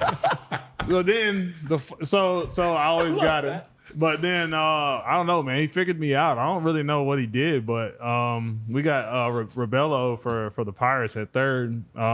He just gave up because I was beating him so bad, and his daughters were wearing him out. So he's like, "Man, you always lose." And he was like, he gets me all the time.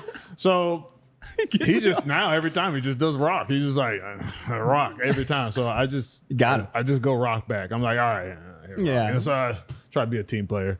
I felt bad. I felt bad as Trying to be you throwing the rock paper scissors game. That's really funny. I felt bad. Well, this segment of the show, Cutch, is called the Footballin Family Dinner.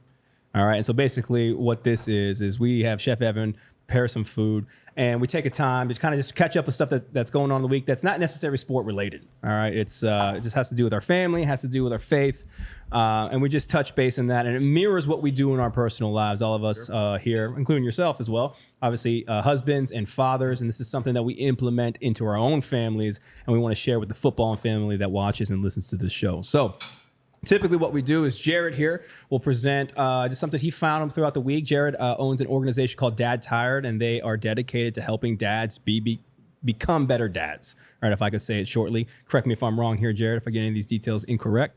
But because he does that, he's always diving into things that are happening in culture, just family stuff, dad stuff. And so he'll typically bring that to the table, and we just discuss it. So that's what we're doing here. And with that being said, I want you to enjoy your food. I'm going to throw it over to Jared.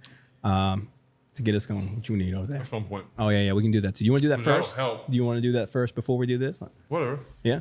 Okay. All right. Let Jared eat, because Jared gets mad that he doesn't get to eat. Well, it's So we'll let you eat first, Jared. I'll do this. Yeah, do that. Because then we can. What do you point I something? need a napkin. Oh yeah, here I got plenty. I'm sure, bud. Oh, Yeah, big we'll- straight. Oh yeah, thank you. We'll do this first, and that What do way you think of Jared the can food get so some. So good. Yeah. This right here is Jared always has to eat it cold, so I feel bad. it's a new chicken sandwich right here. Yeah, there you go. We made it.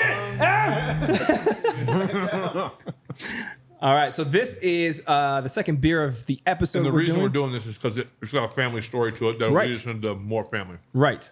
And this is the family dinner beer here that Ben, you actually acquired in your recent travels. When I got carded. When you got this is because you looked so young Right. and youthful. I am. Yes. That's the one, yeah. So you might be able to break this down. I can definitely read the can as I pour it. Yeah, read the can. And then we'll hear your ahead. story behind it here. Because I don't need another bite of this. Yeah, go for it. Enjoy. Hey, treat yourself.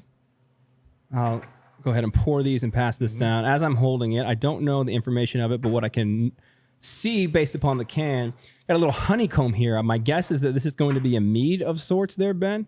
It's a honey mead. A little honey mead, right? Because what happened was, this weekend, the family took a trip down to Williamsburg, Virginia, Colonial Williamsburg, which is awesome. Benjamin had a golf tournament, so we all went down there as a family because we heard it's really an awesome place. Well, the Busch Gardens is there, so we went to Busch Gardens. But they have like the Colonial, like they still do you heard cannons being shot off. People dressed up still in Colonial outfits, and they do this whole thing. And so it was an educational trip as well. Bailey's studying Jamestown, I think, right now, which is just down the road. So it was just an awesome opportunity to go do this. And so we went down to the Jamestown Colonial Center there, and there's bee stuff everywhere. So I was asking, like, what's the point of the bees here? Yeah. And the nice older lady there gave me the information that said that honeybees are not native to North America. And I don't feel right challenging her on that because I don't know any better. She seems like a nice, educated older lady that works there and knows more than me. It feels weird to me that were never honeybees in North America. They supposedly got brought over from England. I would have loved for you to just press her on that. Like, I didn't. It was a nice old lady. I didn't feel right challenging the lady on where honeybees came from. I don't know. I have no authority. It just seems weird and crazy to me. I should say. Instinctually, you wanted to challenge. You're like, because man, it felt so. You're telling me there's no bees in North America? Yeah, ever? that is crazy. That's Right? Are we not thinking? I mean, yeah. okay. Anyway, so the point of saying all that is this nice lady told me in the souvenir shop that they got brought over, and I was like, wow, it seems like a dangerous ship ride, right? For bees, yeah. Well, of course, they came over in the wintertime when the bees were dormant. Duh. Yeah. As I was told. Not that she didn't dumb me, but you know. But anyway, I was like, well, so what's all the bees? So she said, yeah, they get brought here, and this is like the clone where they came in the first time, and so we do the honey here, and we make the beer here, and all that. Well, they make it there, but they sell it there. Yeah. But then she proceeded to tell me that a lot of the honey that you could buy there is actually from Savannah, Georgia. So not necessarily right there in Virginia, but needless to say, Yeah. I saw the beer and I instantly thought of the show. And so that's my backstory because we were there as a family. Thanks, by the way, to all the people at Busch Gardens. We had an unbelievable time. What a neat, fun park. It did get a little creepy because it was Halloween. So they actually, like, on loudspeakers are like the Halloween is about to turn on at 6 o'clock. You have 5 minutes. And it's kind of like The Purge. like, yes, it's kind of weird. And you have to wear a special necklace if you don't want to be scared. They said they had 500 people that their job is just to scare you. yeah. Now they can't touch you. Yeah. Because because I said, well, what if someone scares? Like if someone grabs me, my instinct is to punch them. Yeah. Just being honest. I mean, what are we talking about here? And they said it's a no. They're not allowed to touch you. I said, well, if they get too close, I'm probably going to do the same thing because that's just I don't know what else to do. Yeah. And they said, well, you have to wear a necklace, like a lit up like thing that says it's a Nobu. It's a Nobu necklace. So I love that restaurant. Someone. It's very nice. It's a great restaurant. So you How can't, much that necklace cost? You can't get scared. But anyway, but they were like, it's not just like scary. Like they're like one person did like put in contacts that didn't have pupils, so it was just like white. Like there was some scary types I'm of good on that. chainsaws with no blade. There was some. It felt as people of faith, and I know like Halloween. Some people feel differently about Halloween and this, that, and other, and to each their own. There's definitely something, and I don't need to dive deep into it, but there's definitely something about the demonic feeling of Halloween, right? There's definitely something there. Again, Halloween can be fun when it comes to candies and dressing up for princesses and things like that. But this was very like dark, and we were just like, man, it wasn't our cup of tea when we were there with a bunch of kids. But again, they were very respectful of everything. But you saw a lot of it, so we just spent a lot of time on the rides. But needless to say, it was an unbelievable experience at the park. We were there a few hours before all that stuff turned crazy. And if you are into that stuff, it's probably a place for you. But I highly recommend Busch Gardens on a normal because the rides were spectacular. The food was good. It just was an awesome time. So thanks to everybody there that kind of helped set that up. So the whole trip was a great, fun weekend. And so anyway, that was my long-winded version of why we had this beer. No, that's awesome. That I'm excited to taste. Yeah, and I'm sure we'll dive a little bit more into that, like the actual trip and what happened as Jared gets going. This is from the St. George Brewing Company. It is honey lager. This one won't be. Right, and it says it's been slaying ordinary beer since 1998. And it says this award-winning honey lager from St. George Brewing Company in Hampton, Virginia, is a bright and clean Helles-style lager with notes of honey on the nose and finish. This year-round brew is made with honey that is harvested in the fields of our on-site apiary right behind the St. George Brewery. Enjoy the buzz. Play on words. I get it. Because of bees. All right, boys. Oh, that's good. Yeah. Much different. Good? I still doesn't like it. Tastes like beer. Which one do you prefer, Cutch? Which one's I worse? think this one. This one here. Yeah, I think this one. This has more of a Like your standard beery beer. taste, Yeah, but yeah. like it's like your standard beer. I don't know what the ABV is on this. I can't imagine it being very high. Man, you're talking about being frightened and stuff. You ever been to Halloween Horror Nights? I was just gonna mention that. Is that the one down in Orlando. Oh, no. No, I have not. That's terrifying. That's a terrifying It's experience. terrifying. Long story short, I went with one of my buddies. You go into all these places, they're all haunted house. They turn them all into haunted houses. Even the roller coasters and stuff, they turn everything into a haunted house. I don't like haunted houses. Like If there's one thing I don't want to do, it's going to a haunted house. I don't understand how people. You don't like being scared, or you just don't like the demonic? I don't like being scared. I don't understand how people find that fun. It's not fun to me being scared. Like, it's not. So I went anyway, thinking there was going to be rides. I thought there was going to be some haunted houses, some rides. So I was like, yeah, I'll do it. I went. So they like let in like 10 to 15 people at a time, right? And then they space it out. So all of my friends went in front. I was the last one, and the dude stopped me. So it was just me and everybody else. Bunch of strangers. So I was like, I'm not going first. There was a guy by me. I had no idea who he was. I was like, dude, you want to go first? He looks at me and he's like, okay, all right. And so he goes in first. So you know how he's going. So I'm right behind him the entire time. Like, he's going. And then they always have themes there at that time. Were you like holding on to his back a little bit? So I'm going to get to that point. So you didn't say no. So they have stranger. Don't know who he is. Didn't know him till at that moment. Didn't even know his name. So like they do themes. Silent Hill. Silent Hill was a good theme for you. So that movie, creepy movie. Yes. So there's a part in that movie where, you know, these old nurses, their faces are covered and they have these like sharp. And they walk all weird. Yeah, they walk and they don't move. They just stand It didn't still. scar me at all. No, not at all. It's right? not seared into my memory. So they like stand still, and if you make a noise, they move. Like, you know, so there's a part where you have to walk through that in the scene. And I was like, I'm not going through that. So the whole time, this guy's like walking through, and like these women who are acting and stuff are moving and all that. And I'm panicking, right? So as we're going through it, the guy stops and he turns around and he looks at me. And I look at him, and the whole time my hand is just on his shoulder. And I was like, oh, my bad. Oh, man. Never again. But my wife loves them. Her and her sister, man. They love going to haunted houses. I don't like it. I can't. Do you remember that time that you took all the zombie shooting? So they have this thing here in PA where you can do a hayride and you have paintball guns. You can like, Oh, yeah, I've done that. act. Yeah, so amazing. I don't do haunted houses either. That haunted house that was on that property was the first one I did in, I don't know, had to have been 7 years by that point. We get stuck in a similar situation, but James Conner is in front of me. And so me and James are talking and we're like, hey man, I was telling him, I was like, and my wife was there, so I had to, you know, be tough. And so I was like, hey man, like I just don't really, it ain't really my thing, dude. So if you want to go first, I'm not going first. I'm like, no, you should definitely go first. He's like, all right. And James Conner, ice water in his veins, super cool, laid back guy, walks in. The first room is like a trailer park rundown. I think we have video of this too. We have video. I think I've seen this. Yeah. Sean, you got the video. Please send it to me. All right.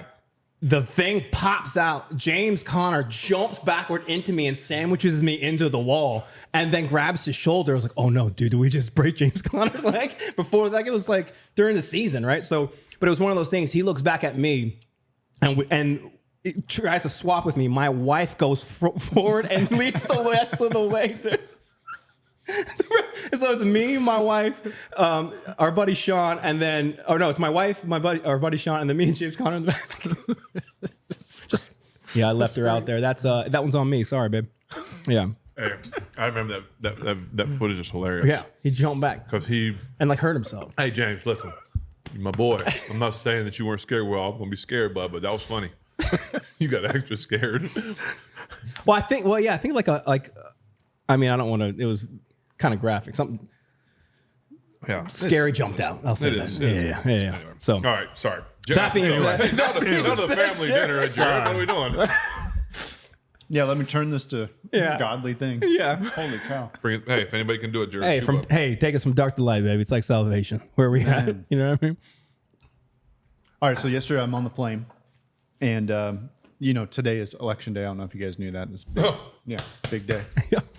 So I'm on Twitter, and I'm reading this thread, and it's like watching a fight with words, but the way that these two people are just going after each other in the comments is the meanest things you could say about somebody else. They're just fully in it. And I'm just like fully sucked into it. I'm scrolling, I'm reading this thread. Other people are jumping in. It just feels like a street brawl again in the comments with words. two people battling their opinions. And so I'm sitting there, and I didn't even like fully recognize how entrenched I was into this online debate or argument. It wasn't even a debate; it was a fight. And the woman comes and she sits next to me, and she sits down, and we're similar ages. She sits down, sets her stuff under the seat, pulls out a pocket Bible, opens it up, and just starts reading her Bible. And I just felt this like crazy contrast. I felt in my soul, like the first thing I thought of was like, we're both at a well and I'm drinking poison and she's drinking living water. You know what I mean? Like we're both in the same culture, same climate, same experiencing the same things in this moment. And she's like drinking living water and I'm drinking poison. And I was just, and then all my excuses, I just started going through all kinds of excuses in my brain. Like, this is important. I'm a Christian author. I host, like made all these weird justifications. I'm like, the reality is like, she's actually doing it. I can say whatever I want about where I think I should be or what I should be doing. She's actually on a plane reading the word of God. I'm sitting here entrenched in like chaos and negativity and terrible things. So one, I was just like convicted that like, dude, I need to be doing what, I mean, outside of even just political stuff, just like in my normal life, am I going to poison or am I going to living water? So any first thoughts on that? Well, I think in today's society, it's easy to do that if you have. I don't have social media, but I can't imagine that. And I don't know this number. I'm just making it up off the top of my head. If you had 100% of social media, I'm guessing well over 50% of it is poison. I'm guessing. Again, I'm not honest. I don't know. So it's just a natural thing to have. And actually, we were riding in today because the kids were talking about. Oh, the kids have chapel today. So at our school, the older kids take the younger kids and they teach them something about like their Bible verse or whatever. And so Ashley made a good point to the kids about, hey guys, before you like do this, like sometimes, she says what I like to do. Speaking of Ashley, is like before I get into the word or before I talk about it to somebody, is I pray about it, right? I pray, hey, listen, don't make this my words. Don't make it about what I want to teach. Give me something to either absorb, give me something to talk about, whatever. So she asked them, she challenged the kids like to do the same thing. Like, hey, make sure before you go talk to the kids, pray about it. What message would you like me to give? Would you give me some sort of direction? So I just think that that's just so important to do before we get into that word or to have that understanding, because I think we can get sucked into what's on social media because in the same conversation we're talking about how one of the reasons we stay off social media is because you can say something nowadays and it's there forever. Yeah. Right. A picture's there forever. Words there for like, I can tell you something just verbally and it's there for as long. You can't prove it, all this, but if I go say something, I was using the explanation to Benjamin is that there have been in the last few years guys in the NFL draft who are supposed to be top rated guys that teams have dug up a tweet, a picture, or something from when they were in 8th grade. Something that and think about how much a person can change from 8th grade to a senior in college. So much can happen. But the fact that it's out there and it doesn't go away, which is why we try and say, we use the example that God gave you 2 ears and 1 mouth. You need to listen twice as much as you talk. Mm-hmm. Like just always remember that, guys, that we're trying to set you up with our school. Our kids go to the same school. Like we're setting our kids up in that school specifically to think before you just speak and to think logically and to have an understanding of why it's great to be educated in things before you just blurt things out, post things, take a picture of things, because it's there forever. Yeah. And when it's there forever, it can haunt you forever if it's something like negative or whatever. So it's funny we had those conversations. I know it's a little different than what you're talking about, but just those conversations on the way to school today, just how you got to be careful with things you say and how you do it, and where that living water is. We're all dads of young kids. I'm curious, have you guys made any decisions about social media for your families and with your kids? I think you would know more than your kids are a little older than ours. So. Yeah, we don't. I mean, we don't even do social media as a family, as adults. As they grow up, have you we're buying a house in the middle of the woods. Yeah. I think Ashley said today, she made the comment, we're trying to, I wish I remember how she said it. She said, we are trying to help educate you guys before you get social media in the next few years, or maybe more towards your like later teenage years. Like, so it was like almost like you might be getting it soon, but yet no, you're not. Because our kids only have phones, so Yeah. they don't have a way to have social media. Yeah. So I don't see any of that happening until Benjamin's about to be 12. Like, nothing's happening before the next couple of years, in my opinion. Yeah. Everything is happening. You know, you have social media, and a lot of times I feel like as parents, you make these decisions because you don't want your child to feel like not necessarily they're embarrassed or being picked on by their peers, by the students in their class, because they all have it. So I feel like a lot of times when they get to the age, because my son's 6, right? He's about to be 7. So I just got the phone question at 7 years old because he has a couple friends already that have phones. When am I going to get a phone? Mm-hmm. But I also have to understand he's 7 years old and asking the question of when he's getting one, not because of what's on or in the phone. Yeah. It's more of just, when do I get that? Yeah. At what age do I get a phone? So in the beginning, you're like, no, you're not getting it because you don't need it. There's stuff on there you don't need it. Like you react in a way of you're thinking of what can happen as opposed to just actually answering the question of what he's actually asking. Right. It's just to the surface of it. And so I don't know. He does ask, and we're like, dude, we don't know, bud. Like when we feel like you need it and you're away from us and we need to reach out to you, like, that's when we'll give you a phone or something like that. And that's kind of the end of it, I guess. But I think that's been the thing for Benjamin most is it's less about getting one and more about my other people, like friends have it. It's like he wants it because we have a ways to get a hold of him. He's got to watch it. We can get a hold of him, things like that. It's just more like, well, some of my other friends have it. Mm-hmm. Okay. Yeah. They do have. Now, there is a specific phone that you can't, there's no social media on the phone. Right. You can't get social media on the phone. So it's strictly only phone calls that they get. Flip phone. It must be the old Nokia brick. Got typed 3 times, like hey, chocolate, whatever it is. So Jared, your initial question made me think about initially the power of words, right? So as you're reading these words, it's the influence of that, and her turning to the word very literally, and the influence of that, and it made me think of something that I wanted to ask you, Cutch, because there was a video that I remember watching not too long ago that I think the Pirates put out, where you were like rewatching some old footage. And in that you had mentioned how important it was that your dad always spoke so highly of who you were as a person. And you said that he spoke what he believed to be true about you.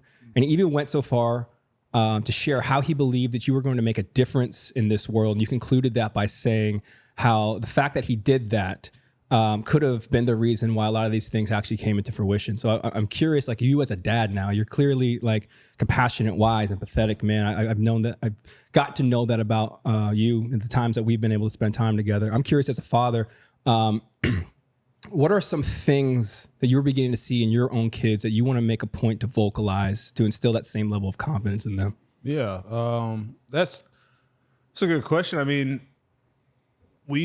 I realize as a father, especially in these moments of their lives, he's 6 years old. Those first 12 or so, 13 years of their lives are very important because they are still dependent on me as a father and my wife as a mother. Like they need us more than anything. They need us to live, to survive, to guide. So it's very precious time, and the moments are very precious. So I, as a father, like now that I'm realizing it and seeing it, is you can speak life into your child at those moments, or you can't, or you speak something else, or you speak negatively into your child, and it will affect them in the long run. Mm-hmm. So I try my best to speak life into my children, like as much as I can. And I know I struggle with giving compliments. Like that's just me. Like personally, I struggle with giving compliments. I'm not big on, like, oh man, you did such a great job. Like, I'm so proud of you. Like saying things like that. And I think it's more because probably my father didn't do that a lot. He did speak life into me, but there were times where it wasn't always, I'm very proud of you for doing what you did. I'm so thankful for who you are and what you've become. It was more of, you can do this, and I believe you can do this. And so I got that. But to get that other side of it, to where it's like, I'm proud of you, like I have to remember to tell my son, and not saying my dad didn't do that. I'm sure he did, and he did do it over the years of me growing up. I just mean put an emphasis on doing it for my children and letting them know while I'm speaking life, also letting them know that I'm proud of them and that I appreciate them more than anything. That obviously I love them, and I want them to know those things too. And because I know that they'll go, it speaks volumes. It'll go a long ways for them, and they'll remember that on top of the moments of the big moments, right? But all those little small moments, letting them know I'm proud of them. I try to say that in my prayers at night, and we all pray together as a family. So at night we pray together as a family, and most nights I try to remember to tell them that I'm proud of them, and that I appreciate them, And so when I don't know, man, I think it's important, and try to go from there. That's an important word. I'm proud of you, to let them know that. Yeah, and not because I had that this weekend with Benjamin. Obviously, I caddy for him while he's golfing, and I just keep reminding him, dude, I'm not out here, and I'm not proud of you because of how you play, or how you don't play. I could care less about your scores in this golf tournament. Truly, at the end of the day, I love you for who you are, and I'm proud of you for the young man that you are, the son of God that you are. Like, those are the things that make me the most proud, not your golf scores. And just I just keep trying to remind him, because I think that he sometimes feels like he maybe lets me down if he doesn't do well. Like, Dad, you're out here caddying for me, and the whole family traveled all the way down here, and I'm not playing well, I'm not winning, or I'm not doing this, I didn't birdie this hole. Dude, none of us care about your scores right now, man. That's not what it's about. We're proud of you for who you are and loving you for who you are. So, less about we're proud of you because of, we're just proud of you because of who you are, not because of something you did. You know? Right. So and not a knock at my dad either. I mean, my dad's a great guy, so it has nothing to do with, because he did do all those things too. So he did tell me, and he continues to do that even at me at 38. Like, he continues to tell me that. I mean, he did an amazing job. Like, he was 17 years old when he had me. Wow.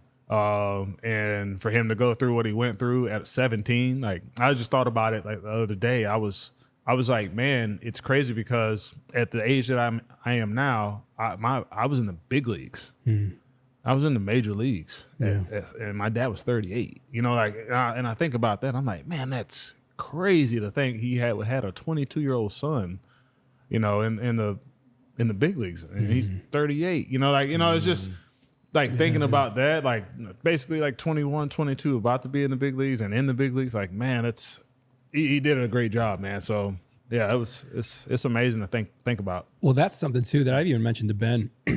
Just watching you, being a fan of yours for your game, something that's been super cool is that how public your relationship with your parents has been. I mean, it's something, even to your mom singing the national anthem on opening day, like, to see you come out and show that love, that affection, and that support. It just, and even knowing a little bit about your kids and your wife, I'm like, I just feel like Team McCutchen is a unit.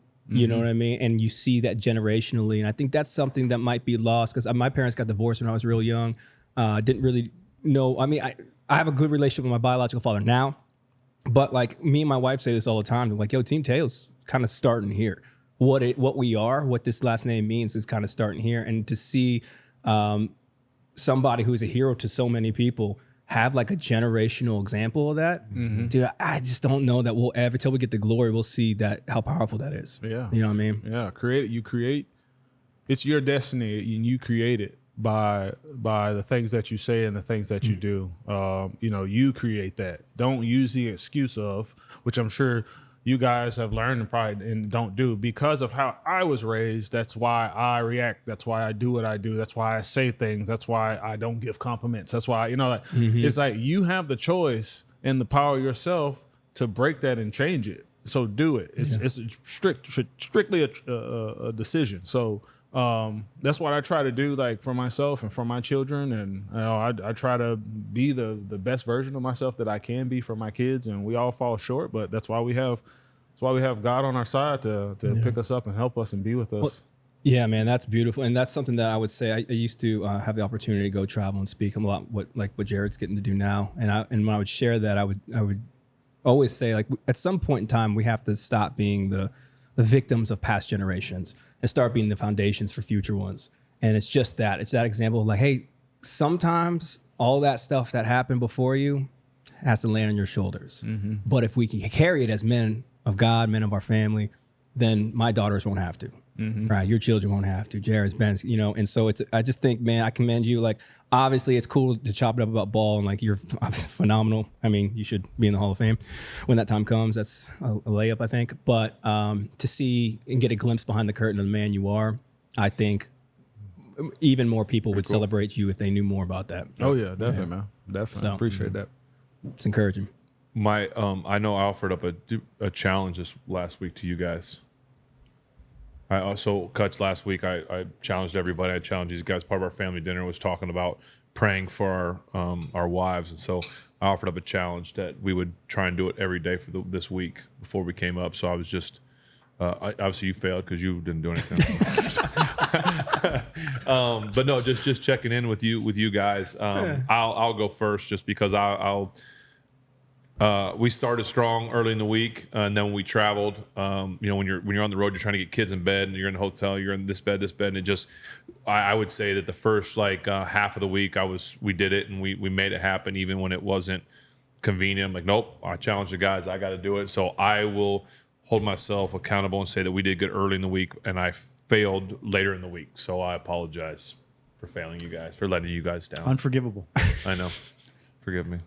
I will say the opposite. I think coming out of an episode, I always have a busy post thing. So I had it ringing in my head, and then we made some adjustments at halftime, and we really came out as a unit. Played hard.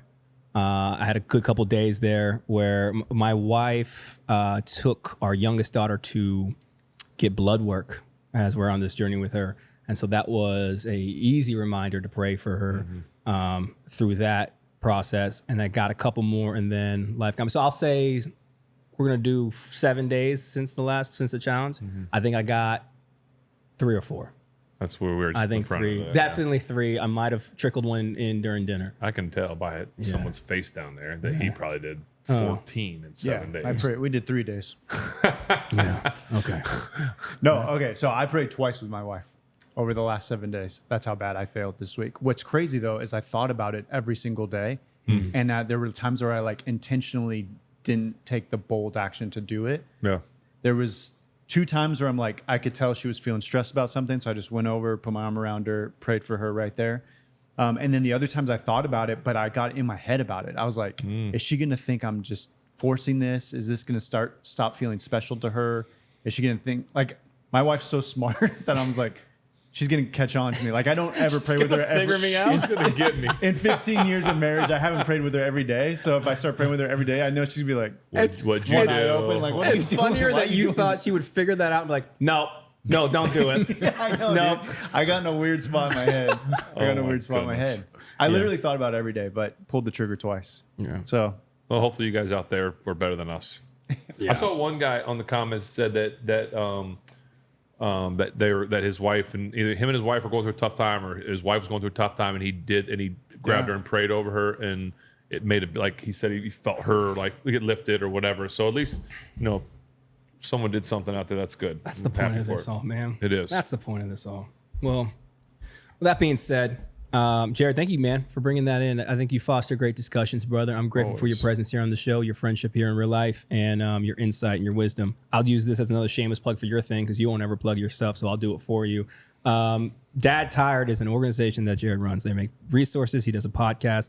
Please go check it out, man. If the family dinner conversations, the stuff that you've been hearing right here is something that you benefit from, you're interested in, or you want to find out more about it, Dad Tired will let you run as deep into that rabbit hole as you want and come out with beneficial things that you can apply to your life. So please go check that stuff out. I'll link it in the description below. But all that to say, long-winded way to say, man, we're grateful for you. Love these conversations. Cutch, love hearing your heart, brother. Appreciate you more than you know. But with that being said, I want to transition to one of my dear friend's strongest moments. 2-minute drill. Granted, he's not running an offense down the field here. We're more interrogating you. We're bringing it back. Welcome to the 2-minute drill. This is the 2-minute drill. One of my specialties. When people ask me, "Do you miss playing football?" I said, "Absolutely not."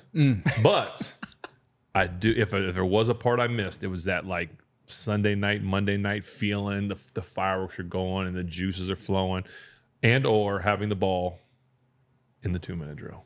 So we are going to get Andrew McCutchen in the 2-minute drill. These are Quick questions. No time to think. We only have 2 minutes. On it. No Okay. timeouts. No timeouts. As Coach Gee would say, we need a touchdown to win it. Okay, so I will start the clock here in 1 second. Clock will start after I finish the first question. Got it. Are you sure you're ready? Nope. Another chicken sandwich or anything before we get going? Or Ooh, I'll say that for later. okay, here we go. Are you ready? Yeah. Pepsi or Coke? Coke. Pie or cake? Cake. Chocolate or vanilla? Chocolate. Ocean or a lake? Ocean. Favorite sport to watch? Football. NFL or MLB? MLB. College football or pro football? Pro. Monday night football or Sunday night football? Monday night.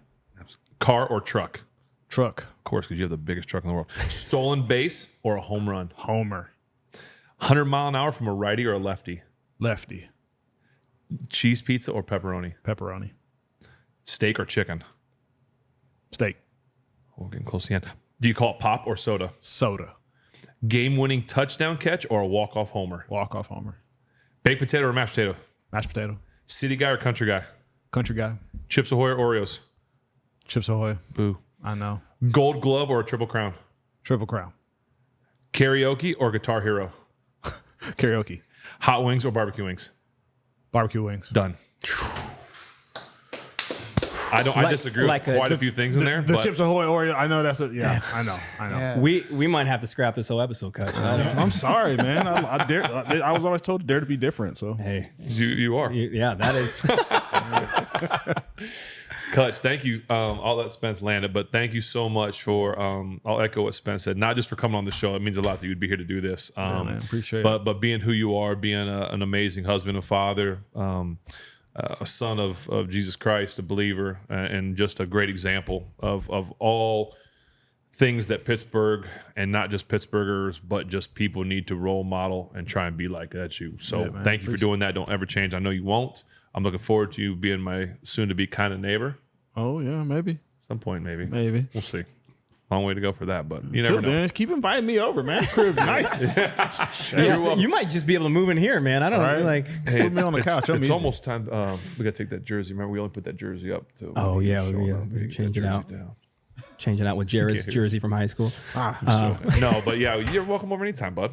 Yeah, Anytime. All So right. thank you, Spence. Go ahead. It's all you. All right, like we said, Cutch, we appreciate you. If you are not already, go ahead and follow at Footballin with Ben on Instagram. Give Dad Tired a follow as well. If you are watching the show and you love the beer segments and you have a beer that you'd like to see Ben try, you can do that by sending it to the address in the description below. Go ahead, send in your favorite beers there to our good friends over at Creekside. And we got a lot more stuff happening, so stay plugged in.